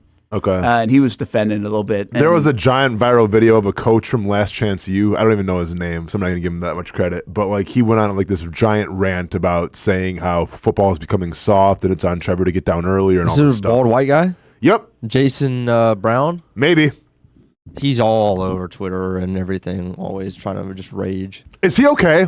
Because he No. seems like he's okay. I'm just No. okay. Probably I don't know his story. Or Anybody anything. who watched the show would know. Okay, I've never seen it, so I have no idea who this guy is. I just saw the video and yeah. Well, how about this just came in, and I don't know if we're seeing this somewhere. I'm seeing McLean actually tweet about this. I don't know if it's a video out there, Hamby. Maybe we can try to find it, of Nick Caserio, the Houston Texans GM. And McLean says this. He said, I've never seen Nick Caserio like this, blasting the inconsistency of NFL suspensions, calls it BS, rips the league statement about Al Shaiir and the way he's being portrayed around the country. Nick is ripping ass. Doesn't say he disagrees with the suspension, though. I'll find it. He's ripping ass. Yeah, I know. Interesting. Probably not in the way you think, but...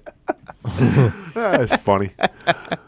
So I'm sorry. Like he's at a press conference. That's what I'm trying to find. I'm just seeing this. So he's doing a press conference, which again, other GMs do press conferences. GMs doing press conference.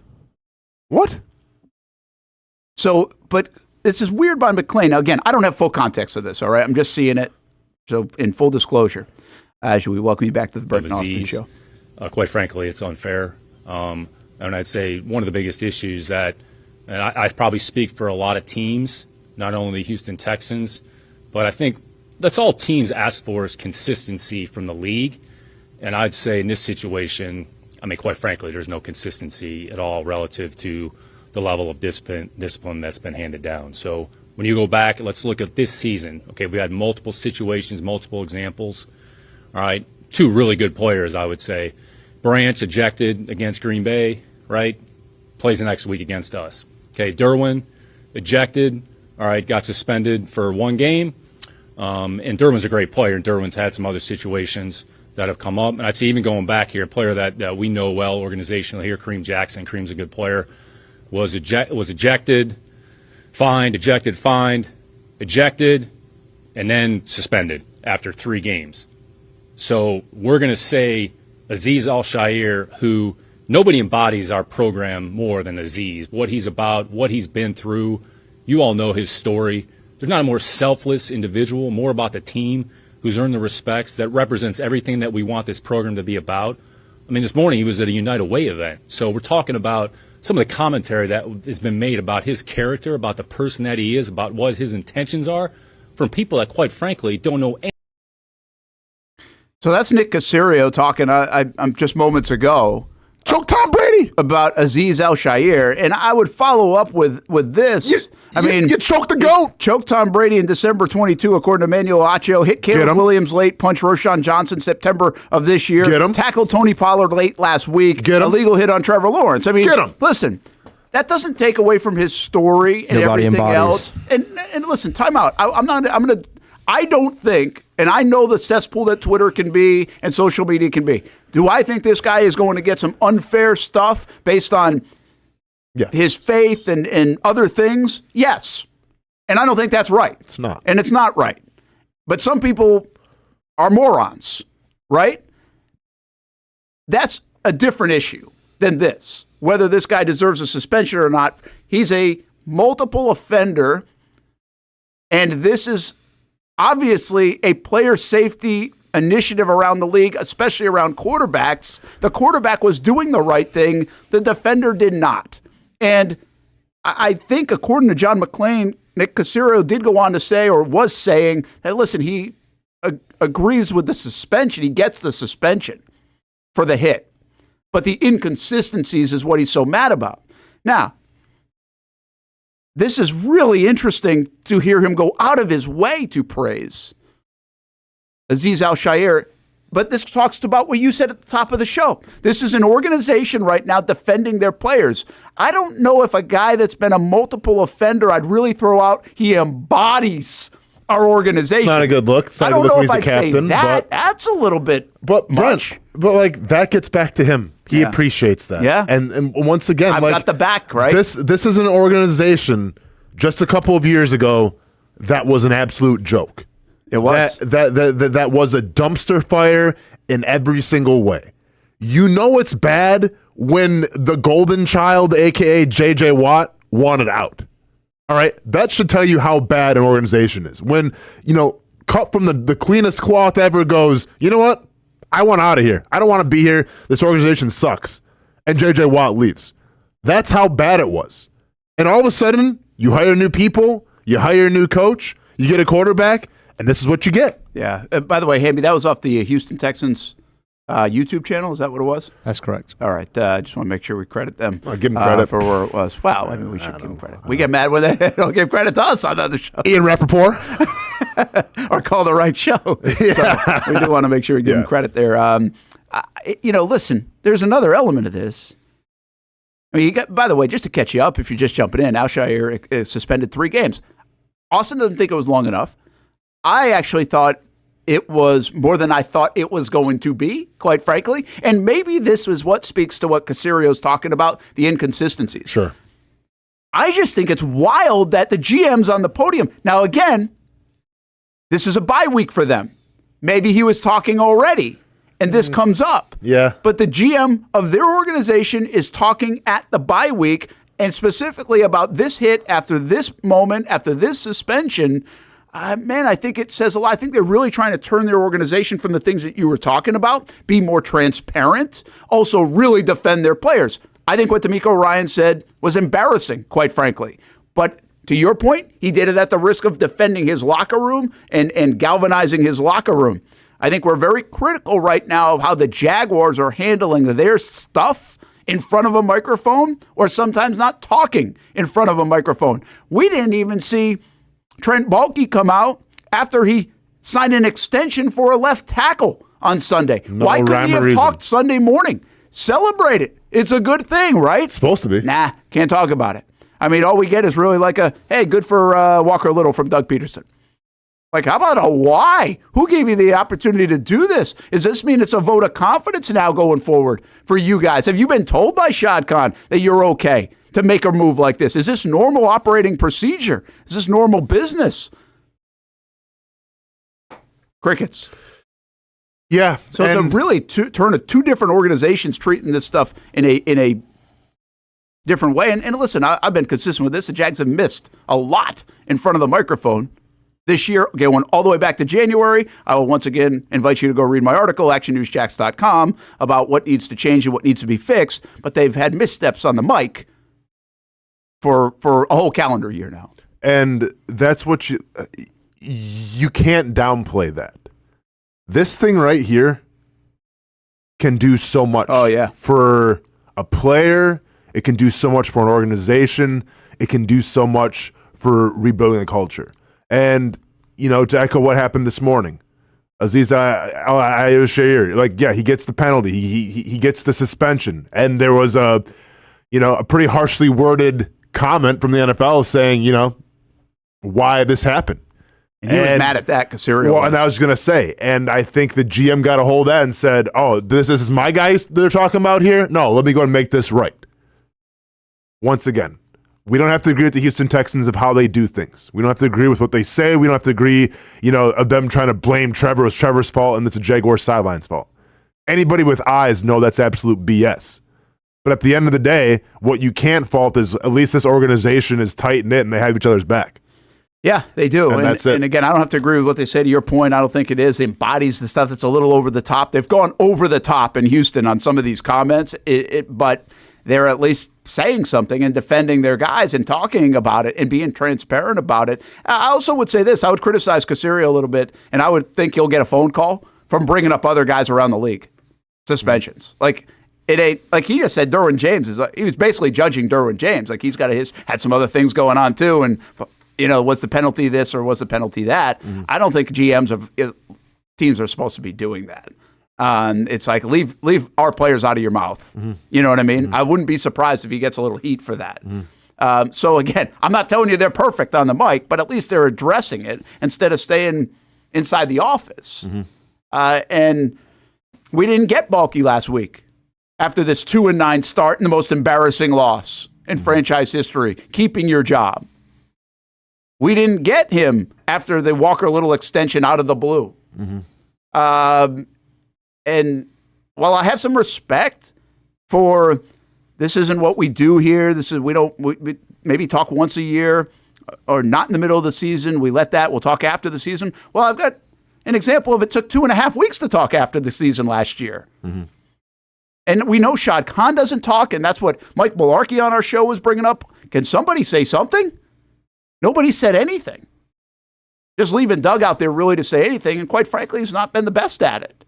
But he's asked to answer to a lot of different things because nobody else is saying it. So everybody on the outside is having their own interpretations of what's going on. And quite frankly, Doug can't win. I do say this, right? Doug cannot win. Like I'm trying like heck not to bury him at every turn.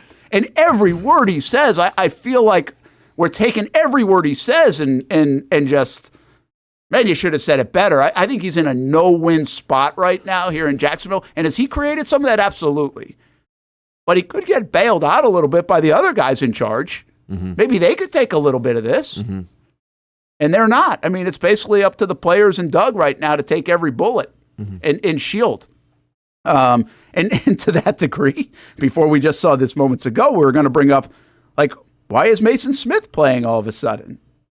Like, Mason Smith plays. That was really, if you wanted one change from the game, is Mason Smith played. And I think Daniel Griffiths and some other guys I saw tweeting had 39 snaps. I got it right here. You got the snaps? 39 snaps, 67%. That's more than any other defensive tackle. More than Devon, more than Eric, more what than What did Armstead have? Because I saw it was only like 20-something snaps. 30. Oh, he had 30. So he played half. And he actually, PFF said he played pretty well. But, and listen, we're asking for changes. I'm not going to sit here and criticize him playing Mason Smith like everybody else is from healthy scratch. He's not necessarily been a healthy scratch. He's had an ankle injury. He's been on the report. Now, earlier this year in London, he was a healthy scratch. So it started as a healthy scratch. That's where everybody thought that, or some social media thought the tug of war came from on why are you playing this guy? You're not going to play this guy. Is he good? You know, all those things. I've heard there's some more behind the scenes stuff that led to that. And then there was an ankle injury in practice that led to the other stuff. So I think some more of the Mason Smith not playing makes some sense. It wouldn't have been a story if he wasn't in on the last play, the 3rd and 5. Yeah, but he was in on 39 of the plays. He was your guy. I know, aren't you? Like, the way Armstead plays, Austin, isn't it better that at least you tried something else because Armstead hasn't been that good anyway? Yeah, I mean, you have to try the other. I mean, it's better that you have tried something else, yeah. And with Armstead, like, we may never know what happened there. Like, we do know, like, he was playing out of position. I mean, anybody with eyes could tell you that. We do know, at least according to Eric Armstead, that they wanted him to play, defensive end and everything like that. But we don't know in terms of injury if it was I have no idea, man. Like, it'll be one of the biggest anomalies, I feel like, in Jaguars history is what the hell happened with Eric Armstead that season. Yeah, and by the way, they got him around for a little bit longer too. I mean, so what are you pot committed? Do you think you're pot committed to him? Well, I think the contract kind of says that you are for at least next year. I got to go back and look at that one. I haven't really done a lot of that yet. I was hoping we could avoid that, but yeah, I don't know. I don't know what they're going to do, and I think it just depends which regime. I do know this: if this regime's staying around, he's definitely staying around because they're going to try to be proven right. But yeah, the Mason Smith stuff is interesting. And maybe we'll talk about it a little bit more in just a moment. But right now, we're glad to be joined by Charles Williams, former goaltender for the Jacksonville Icemen, now goaltending coach, who's joined the show in the past. Brent Austen Show here on the Action Sports Jacks 24/7 network. Look like you guys just got off the ice, Coach, and it's nice to call you Coach now. Yeah, we did. We just had a little morning skate, so at the rink. But no, thanks for having me on. I'm super excited to be here again. You guys got an odd week this week, huh? This kind of throw off your schedule. It's a Tuesday, Thursday, Friday game. You don't see many weeks like that. Yeah, and Saturday On the road as well. So we had a nice 4-5. We had a lot of games here this past few weeks, and then the next couple of weeks as well. So it's nice though to have the week games, so it can kind of break up practice, and it's good for the guys to get in those rhythms and stuff too. So it's been good. What's before I let Austin jump in here? What's the transition been like for you to player, goalie? Had some nice years here with the Iceman, nice career, and now transition into the coaching side of it. What is that like? A lot of learning. It's been great. I feel like I'm learning something new every day. I think it's been cool for me when I was towards the end of my career. Just a new ceiling, a new opportunity to just learn from different goalie coaches and have a different perspective on the game. I work really closely with our goalies here, so just kind of giving them some support and just something to talk about, throw out the drawing board every now and again. It's been really good. So I've just been enjoying it, and Jacksonville is just a great place. So to get to see it on both sides of the coin, it's been really a great experience.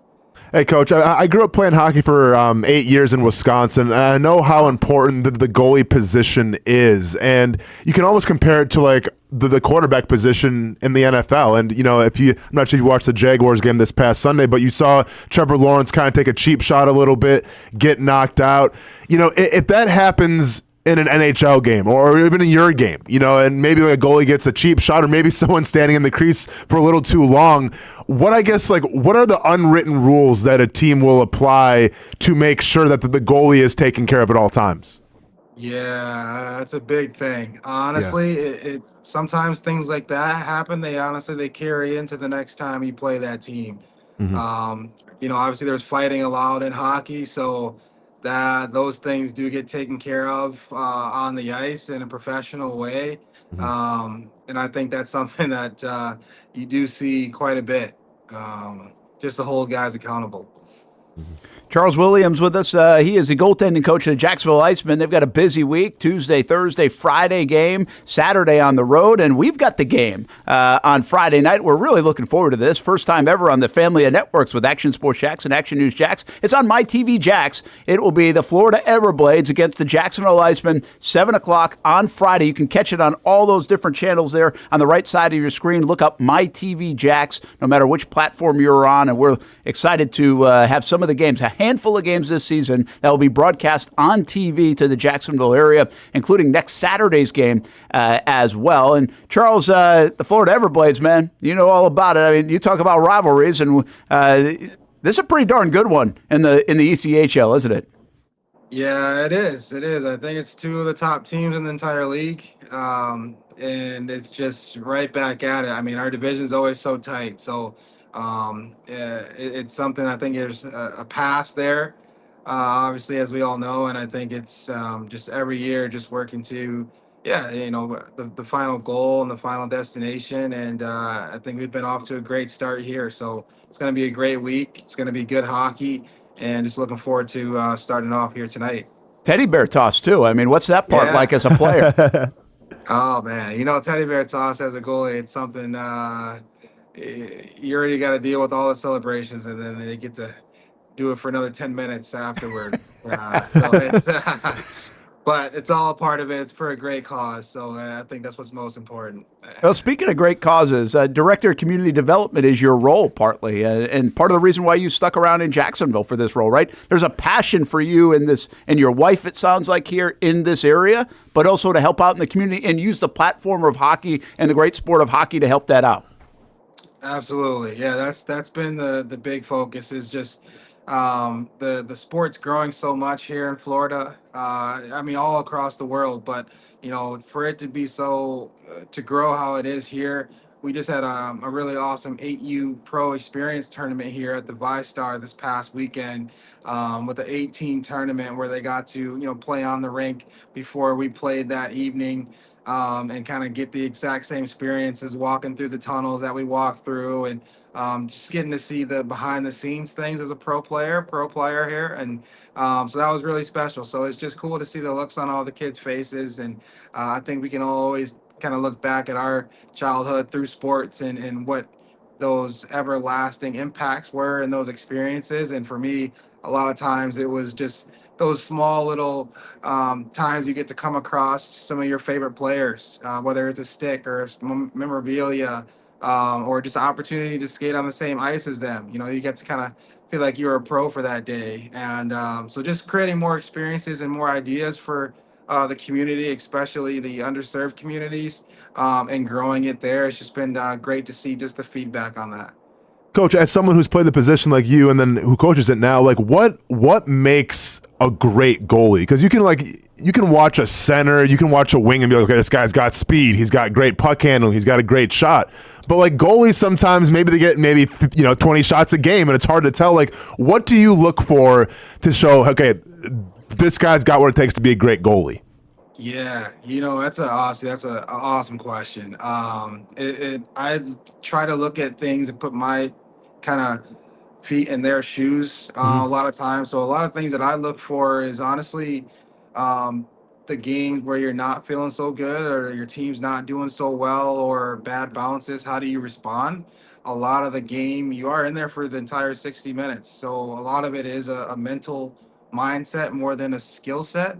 And that's one of the biggest things, because nowadays a lot of these goalies are big, they can move well, they can read the games well. There's so many resources out there to be a good goaltender. So it's really, what's in the cage, what's in the mind to allow them to continue to get better every day.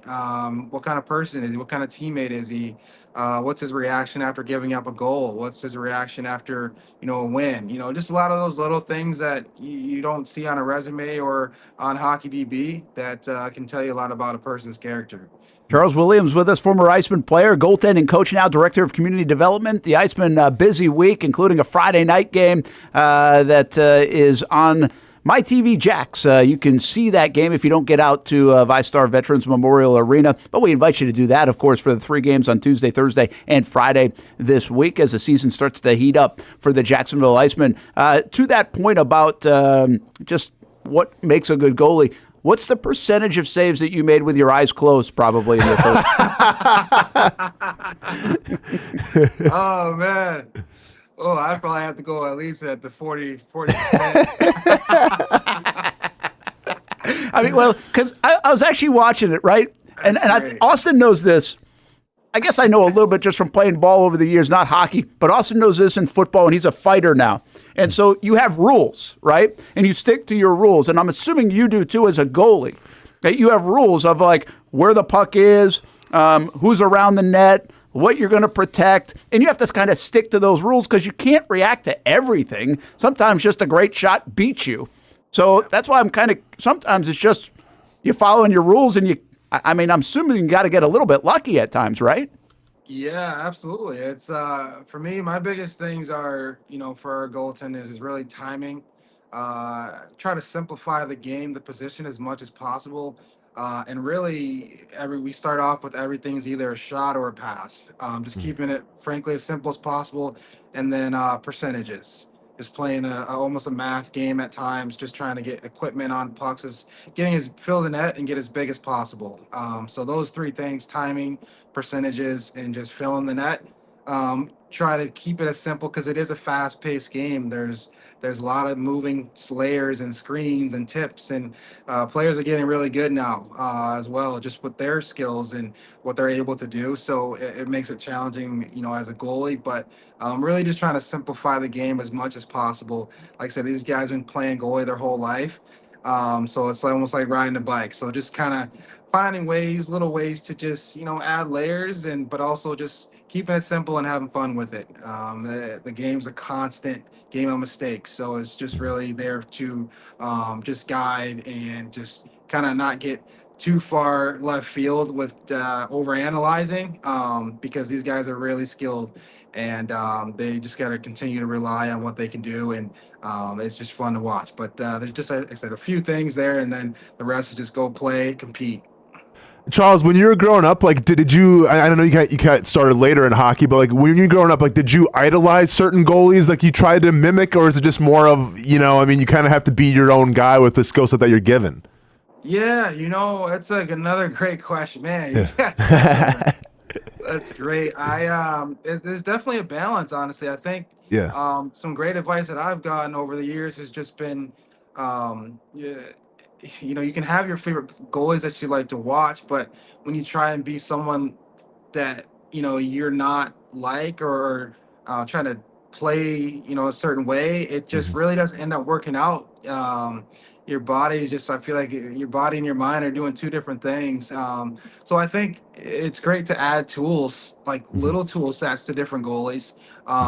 Like for me, Saros was a smaller goalie, but he's just his tool set is just to be athletic and compete, and work on tracking pucks as much as possible. And I had a poster of Brodeur in my room when Devils, I yep. was young. Yeah, so just seeing, obviously being from Detroit, the Dominator, Hasek, I just hearing these cool stats on them, like Hasek only letting in 5 goals in practices, and so I just take it to that and just think of, man, these guys are just really competing, when it comes down to it. So you can keep it really simple there, right? Just There's working hard. there's a December lineup, by the way. We got the TV game on Friday and also on next Saturday with the ugly sweater game. Just to follow up on that, by the way, I'm surprised you didn't have a poster of Mike Vernon. And you've got his kid there as you're coaching him right now. So what's that like, coaching a Hall of Famer's kid? Oh man, it's great. It's great. Actually, the funny story, the first time I met Mike was Matt and I were doing video, just going over one of the games, and it happened to be just the last goal, of the game. And Mike walks in and he goes, all he says is, "Just stop the puck." We all fall out laughing, and when it comes down to it, it's as simple as that. We can kind of go over as many things as you want to go over in a perfect world, but when he said that, it was a great icebreaker, and it's been a real joy. This is year 2, been working with Vernon, and it's been great to really see his game flourish and to see his confidence. And I mean, he's just a hard working, they both are, but just hardworking, athletic, really fast, and humble guy. You would just never know. You would just never know who his dad is, and it's just really cool to kind of hear some of the stories and some of the experiences that I got in the Hall of Fame and stuff like that. So just really cool things to be able to talk about around the room.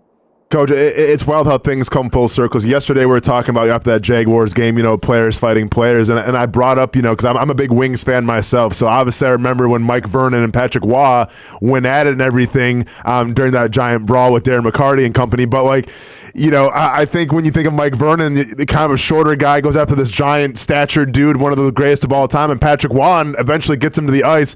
Have you ever been involved, probably not like a brawl like that, but have you ever had to take off the gloves yourself and go after somebody as a goalie? Yeah, no, I I have not actually. Wow. It's pretty rare, I feel like. Well, that's disappointing, Coach. I tell you what, no cool stories for me there. For me, it was hard enough just trying to stop the puck, and let alone getting beat up. But no, we've had some scrums and stuff. Actually, in AAA hockey, youth hockey, growing up, we've had a couple altercations, full team brawls and stuff. And I was just trying to keep the peace. Yeah. That's awesome. Well, we appreciate you being here, Charles Williams. I'm going to end with this. What do you do in intermissions? Like that 18 minutes is what you get? Like if you're not you as a coach now, but as a player, how much coaching goes on? How much adjustments go on? How much getting a snack and just chilling out and going to the bathroom goes on? Yeah, it's very brief. We play a lot of games, and like I said, these guys have been playing their whole lives, and they know how to make plays. Really, it's when you see patterns, you definitely discuss those. But the message from the coaches to the players is really brief, 2-3 minutes. Everything else is recovery. Them talking about their what they see out there as well.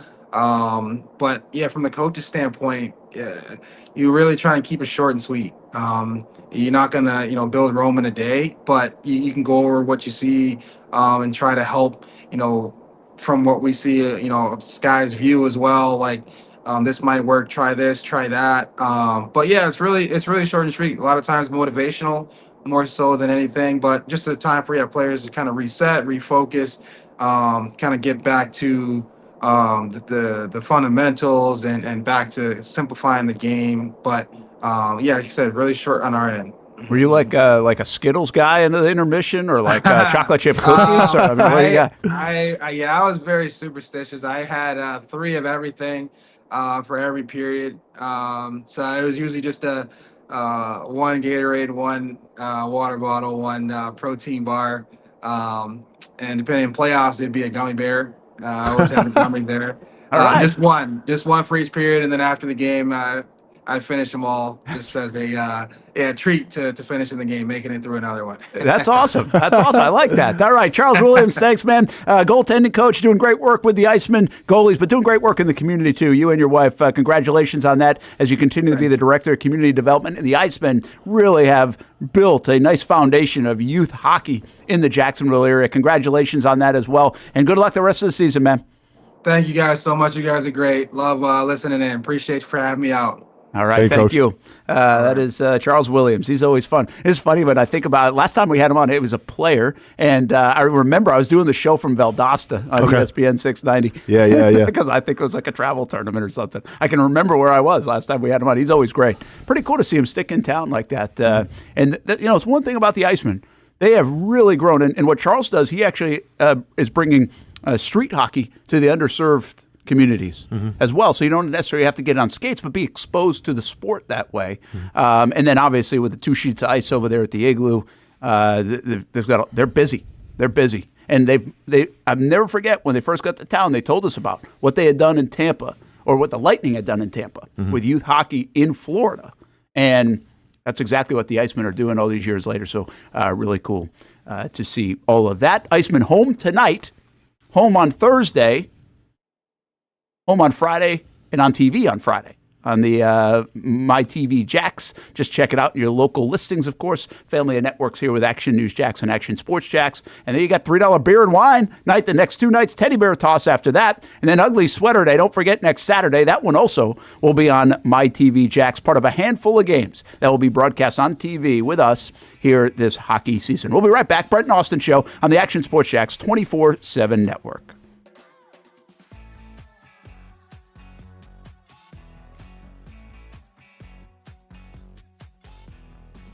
Welcome to Everbank Stadium. We call the stadium the bank.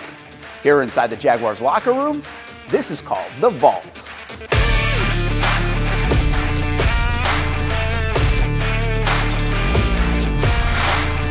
The Vault is a special place on game days. You can feel the energy and excitement as the Jaguars get ready to take the field. And Everbank has made a way for Jaguars fans to be a part of the action. Each home game, Everbank will select a winner and a guest to be a part of the Shadows. Be there up close and personal when the Jaguars leave the Vault to take the field. Not only that, the Vault Lounge provides a VIP pregame tailgate experience. High-end food, beverages, music, and more. Want a chance to be part of a VIP experience at a Jaguars game? Enter today at everbank.com/shadows, and you could find yourself in the shadows with the Jaguars.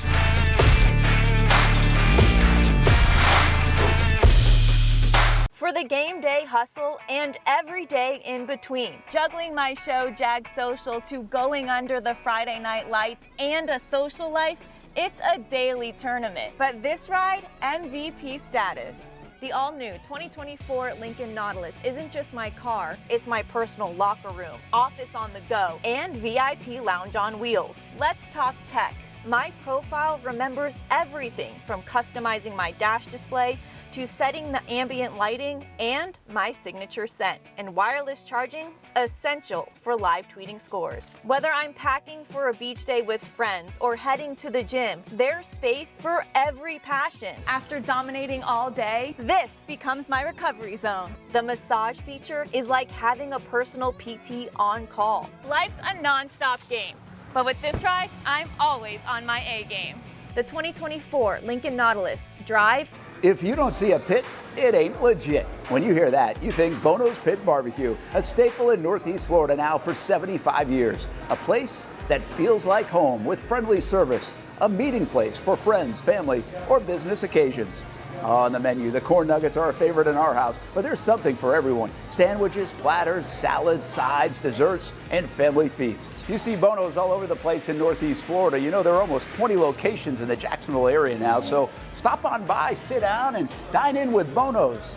You can also take it to go. There are drive-thrus in many of the locations, and they have delivery options too. Just download the Bono's app to make things easy. I signed up for the loyalty program, and you can too, to get special offers. If Jacksonville is home, few things feel more Jacksonville than Bono's Pit Barbecue. Celebrate 75 years and many more to come. Bono's Pit Barbecue. If you don't see a pit, it ain't legit. You trust CGC to make your water great, and now you can trust CGC with your plumbing needs as well. Fast, convenient scheduling, licensed and insured. A quick call away at 904-552-1242. You never know when you're going to have an issue with a shower, toilet, or maybe it's a sink that sometimes is easy to fix. All right, let's be honest. I'm not fixing anything. I'm totally staging this because when I have a plumbing problem, I call CGC Water Treatment and Plumbing. Trained professionals, transparent pricing, customer satisfaction. Small problem or even a bigger issue. Right now, save 10% off a new Rinnai tankless water heater. The experts with 25 years of experience at CGC Water Treatment and Plumbing can do it all. Call 904-552-1242 or visit cgcwater.com. For a limited time, CGC is waiving the trip charge on all related plumbing calls. CGC Water Treatment and Plumbing, an authorized independent Connecticut dealer. Florida license number CFC 1432579. It's the place we party in football season with Jaguars All Access. Welcome to String Sports Brewery, everybody. Say hello to our guest tonight. That is Trevor Lawrence. You can bring your party or event to String Sports Brewery in Springfield any day and any time. Rehearsal dinners, corporate events, birthdays. Here at Strings, you can enjoy the inside area and the outside area. Good for any weather, good for any occasion. Watch the games, play the games, shoot some hoops. Beer? Yeah, they have that. Plenty of choices. And sure, this is a brewery, but Strings is also a restaurant, and the food is fantastic. A full menu made from scratch meals. And if you need String Sports Brewery to help with a party at your place, they cater too.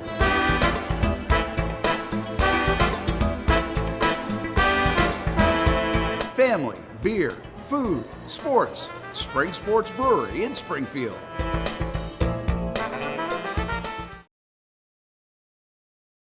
Welcome back to the Brent and Austen Show, streaming on the Action Sports Jax 24/7 network.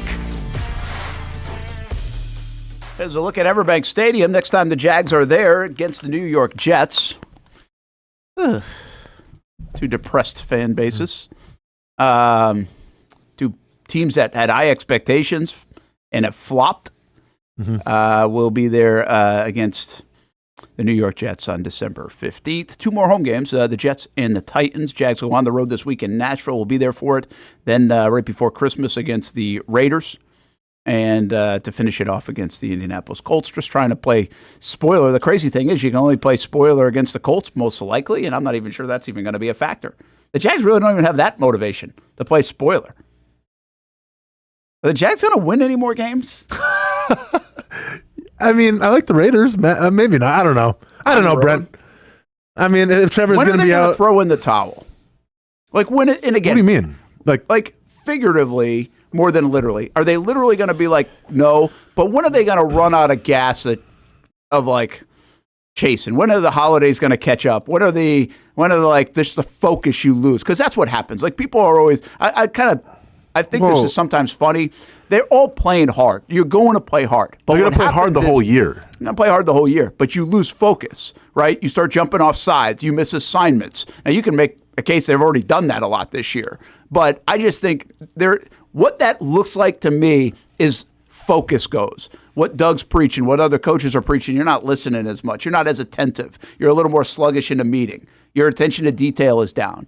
And therefore, like, the dam breaks a little bit more, and you don't necessarily have a game like Detroit, but you might go on the road this week against Tennessee and not really be in the game. Now, part of that's because you're not very good, but part of that's also because you're like, what the hell? Mm-hmm. You know what I'm saying? Mm-hmm. Yeah. I do think that does happen. I don't know if it happens every year, but I do think it does happen.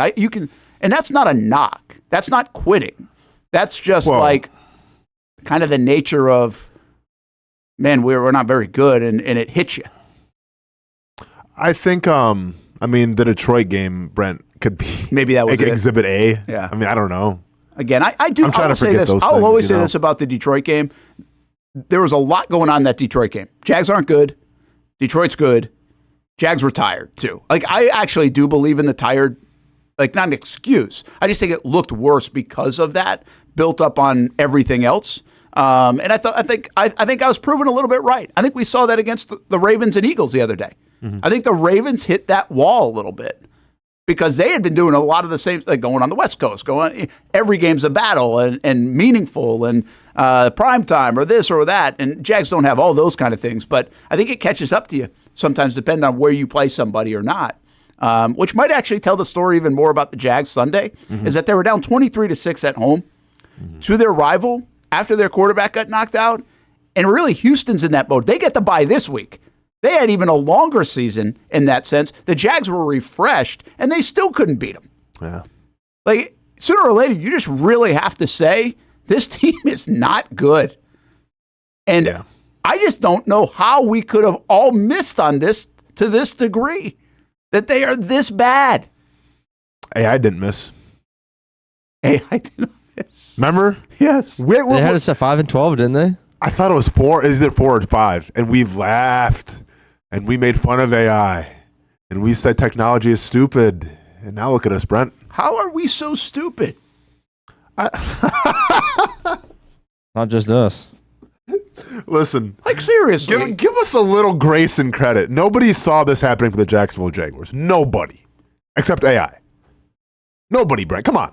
No, I know it. Okay, then. So, like, don't act like, it's just nobody foresaw what the season was going to be. Nobody foresaw the free agents not making this really, set aside for Mitch Morris, not really making an impact. Nobody foresaw Gabe Davis just going quiet, it seems like, the entire year. No one foresaw Eric Armstead not really doing that much. I don't know, man. Like, I watched this game a lot. I've been around this game, and sometimes I'm kind of on the money with predictions and things, and even some of the things I thought happened this year with Tank Bigsby, with Trayvon Allen and everything, but Trayvon Walker. Nobody had the foresight to see this coming, which makes it so painful. Yeah, and listen, there are some years where it's like go to 2018, which is one of the most disappointing seasons in franchise history. And you got, okay, well, the Bortles thing was a risk. It was a risk. It didn't work. And then on top of that, you just got this litany of injuries. I know Trevor's been down for 2 games, and now he's going to be hurt more. I know Christian Kirk went out. This team had some injuries, but they weren't decimated by injuries. When you get decimated by injuries, usually the trenches decimate. They didn't get decimated. This was worse. This was like the plan. The buttons pushed by Doug, the coaching staff, the players, like everybody had a role in it, and it's 2-10, and I'm sitting here with 5 games to go, and I can't find them. I'm not sure they're going to win. This is not a 2-15 roster based on resumes. It's just not. And it looks like it might be. I don't know if they're going 2-15, but I don't know how many wins they're getting, and I thought up until, honestly, Sunday morning, I thought they were still going to roll off 4 or 5 wins in the last 6 games. Mm-hmm. I'm an idiot. Well, I'm not going to call you an idiot, Brent. I'll never do that because why not? Because no, you're not. Listen, because it's the NFL. Well, it's the NFL, right? Eventually, you think people figure it out and there's parity. Yeah. But I kind of saw. I don't say I saw this coming because they can still maybe beat the Raiders. They can maybe beat the Jets. Jets are in shambles right now as well. I'm not trying to have Mr. Brightside. I'm not trying to be Mr. Sunshine and Rainbows, but the NFL says that they should win some more games. That's what the NFL says. Now, I've been on record saying many times this past couple weeks, this team is just, it's not good. And it's not for a lack of talent. It's just, it's not a good football team, Brent. And there's a lot of fingers you can point at a lot of people, and I get all that. But at the end of the day, who you are is who you are. And I think it's naive to think, all right, this team can just rebound right now and string together some wins. No, they can't. It's sad. Couple quick hitters, okay? YB 400, and sorry, I haven't been doing a good job of getting to some of the comments in the chat last couple of days. Maybe we'll try to bring some of those back. I'm sure you guys are bringing up some good stuff. Real question, how come Ventrell Miller is better than Devin Lloyd? What's interesting here is, I will say this, and I'm not trying to defend Devin Lloyd. I think you get a segment of people that say Devin Lloyd should be benched and cut, and then you get other people like, he ain't playing as bad as everybody's saying. I don't know what it is because I don't know it well enough. But like I saw some things on social media and other people saying that Devin Lloyd played a really good football game the other day. And so did Foye Oluokun. I don't know. I don't know where you fall. I know you were down on him early. I don't know if it's been as bad as the fan base has said all the time. I don't know if it's good enough. Yeah. But I think he's going to be here next year. He's his final year under his rookie deal.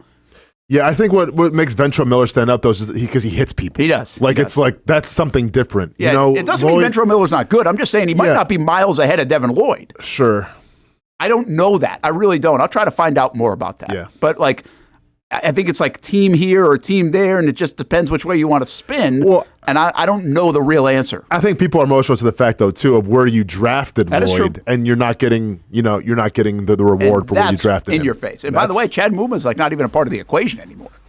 Which is a testament to Trent Baalke. One other thing, Johnny Wolford from Bishop Kenny, signed by the Jags just moments ago. So he gets added, which means Trevor's going to be out this week. It's not a surprise, but there's a little bit of an indication there. We'll have more to come today on CBS 47 and Fox 30. Thanks for hanging with us. Back at it tomorrow on a Wednesday with Brent Austen Show. Here's the rest of the lineup today. Join after the game and Jags Report Live if you miss Christian Kirk. It's on the Action Sports Jax 24/7 network.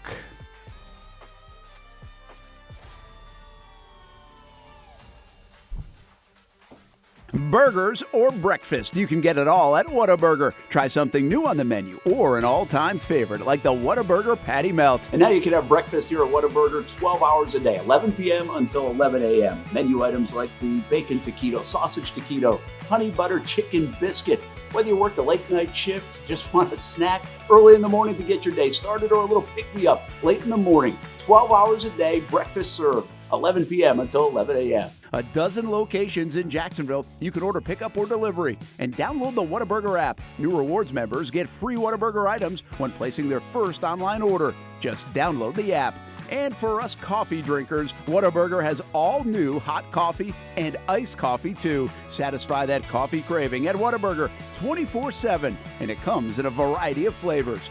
Burgers, breakfast, coffee, and so much more. Whataburger, just like you like it.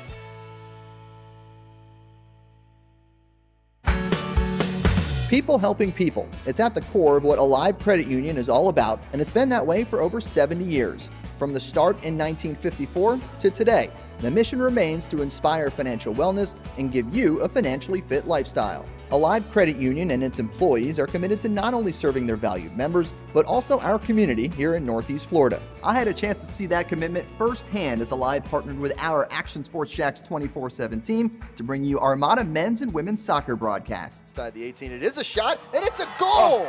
Chloe Chivers! And that connection to the community continues with Alive Credit Union's support of the Police Athletic League of Jacksonville. Alive Credit Union's commitment to our community also involves serving the financial needs of all first responders through the recent merger partnership with City and Police Federal Credit Union. Join the community and become a member of Alive Credit Union today. Find out the many ways you can be inspired in financial wellness at alivecu.coop. I've been telling you about CGC Water Treatment and Plumbing for a long time now. Their drinking water systems remove up to 99% of contaminants. We've had a Connecticut water softener and drinking water system in our home for more than 7 years. You can see the difference whether you're washing clothes, the dishes, or what I like to do most, fill this up for some coffee every morning, and mostly all day. Remember, if you're not filtering your water, you are the filter. Don't be the filter. Right now, save $1,000 or more when you bundle a Connecticut Premier Softener with a Connecticut K5 drinking water system. The experts at CGC Water Treatment and Plumbing will test your water for free and determine your water score. Don't know your water score? CGC will find out and recommend the appropriate Connecticut water treatment solutions so you can improve it. Call 904-552-1242 or visit cgcwater.com. Ask about our 90-day love it or leave it guarantee. CGC Water Treatment and Plumbing, an authorized independent Connecticut dealer. Florida license number CFC 1432579. Baker Sports is local sports. Uniforms from Pop Warner and Little League to travel ball, high school, and college. They make you look good. They help you play good. Baker Sports has been helping families make memories that will last a lifetime with their Baker's Buckets. We've got a lot of these filled with baseballs and softballs in the garage. I've been throwing batting practice to Ty and Kaylee for years, and also sit on the Baker's Bucket, catching Kaylee while she practices her pitching. Baker Sports is homegrown, and a lot of employees that used to play on local ball fields now work for Baker Sports, now helping you look good, play good, and make memories of your own. Visit Bakersport.com to see what Baker Sports can do for you. Custom apparel, Nike, Under Armour, Adidas, embroidery, screen printing, and more. Baker Sports is local sports from Jacksonville to anywhere in the Southeast. Bakersport.com.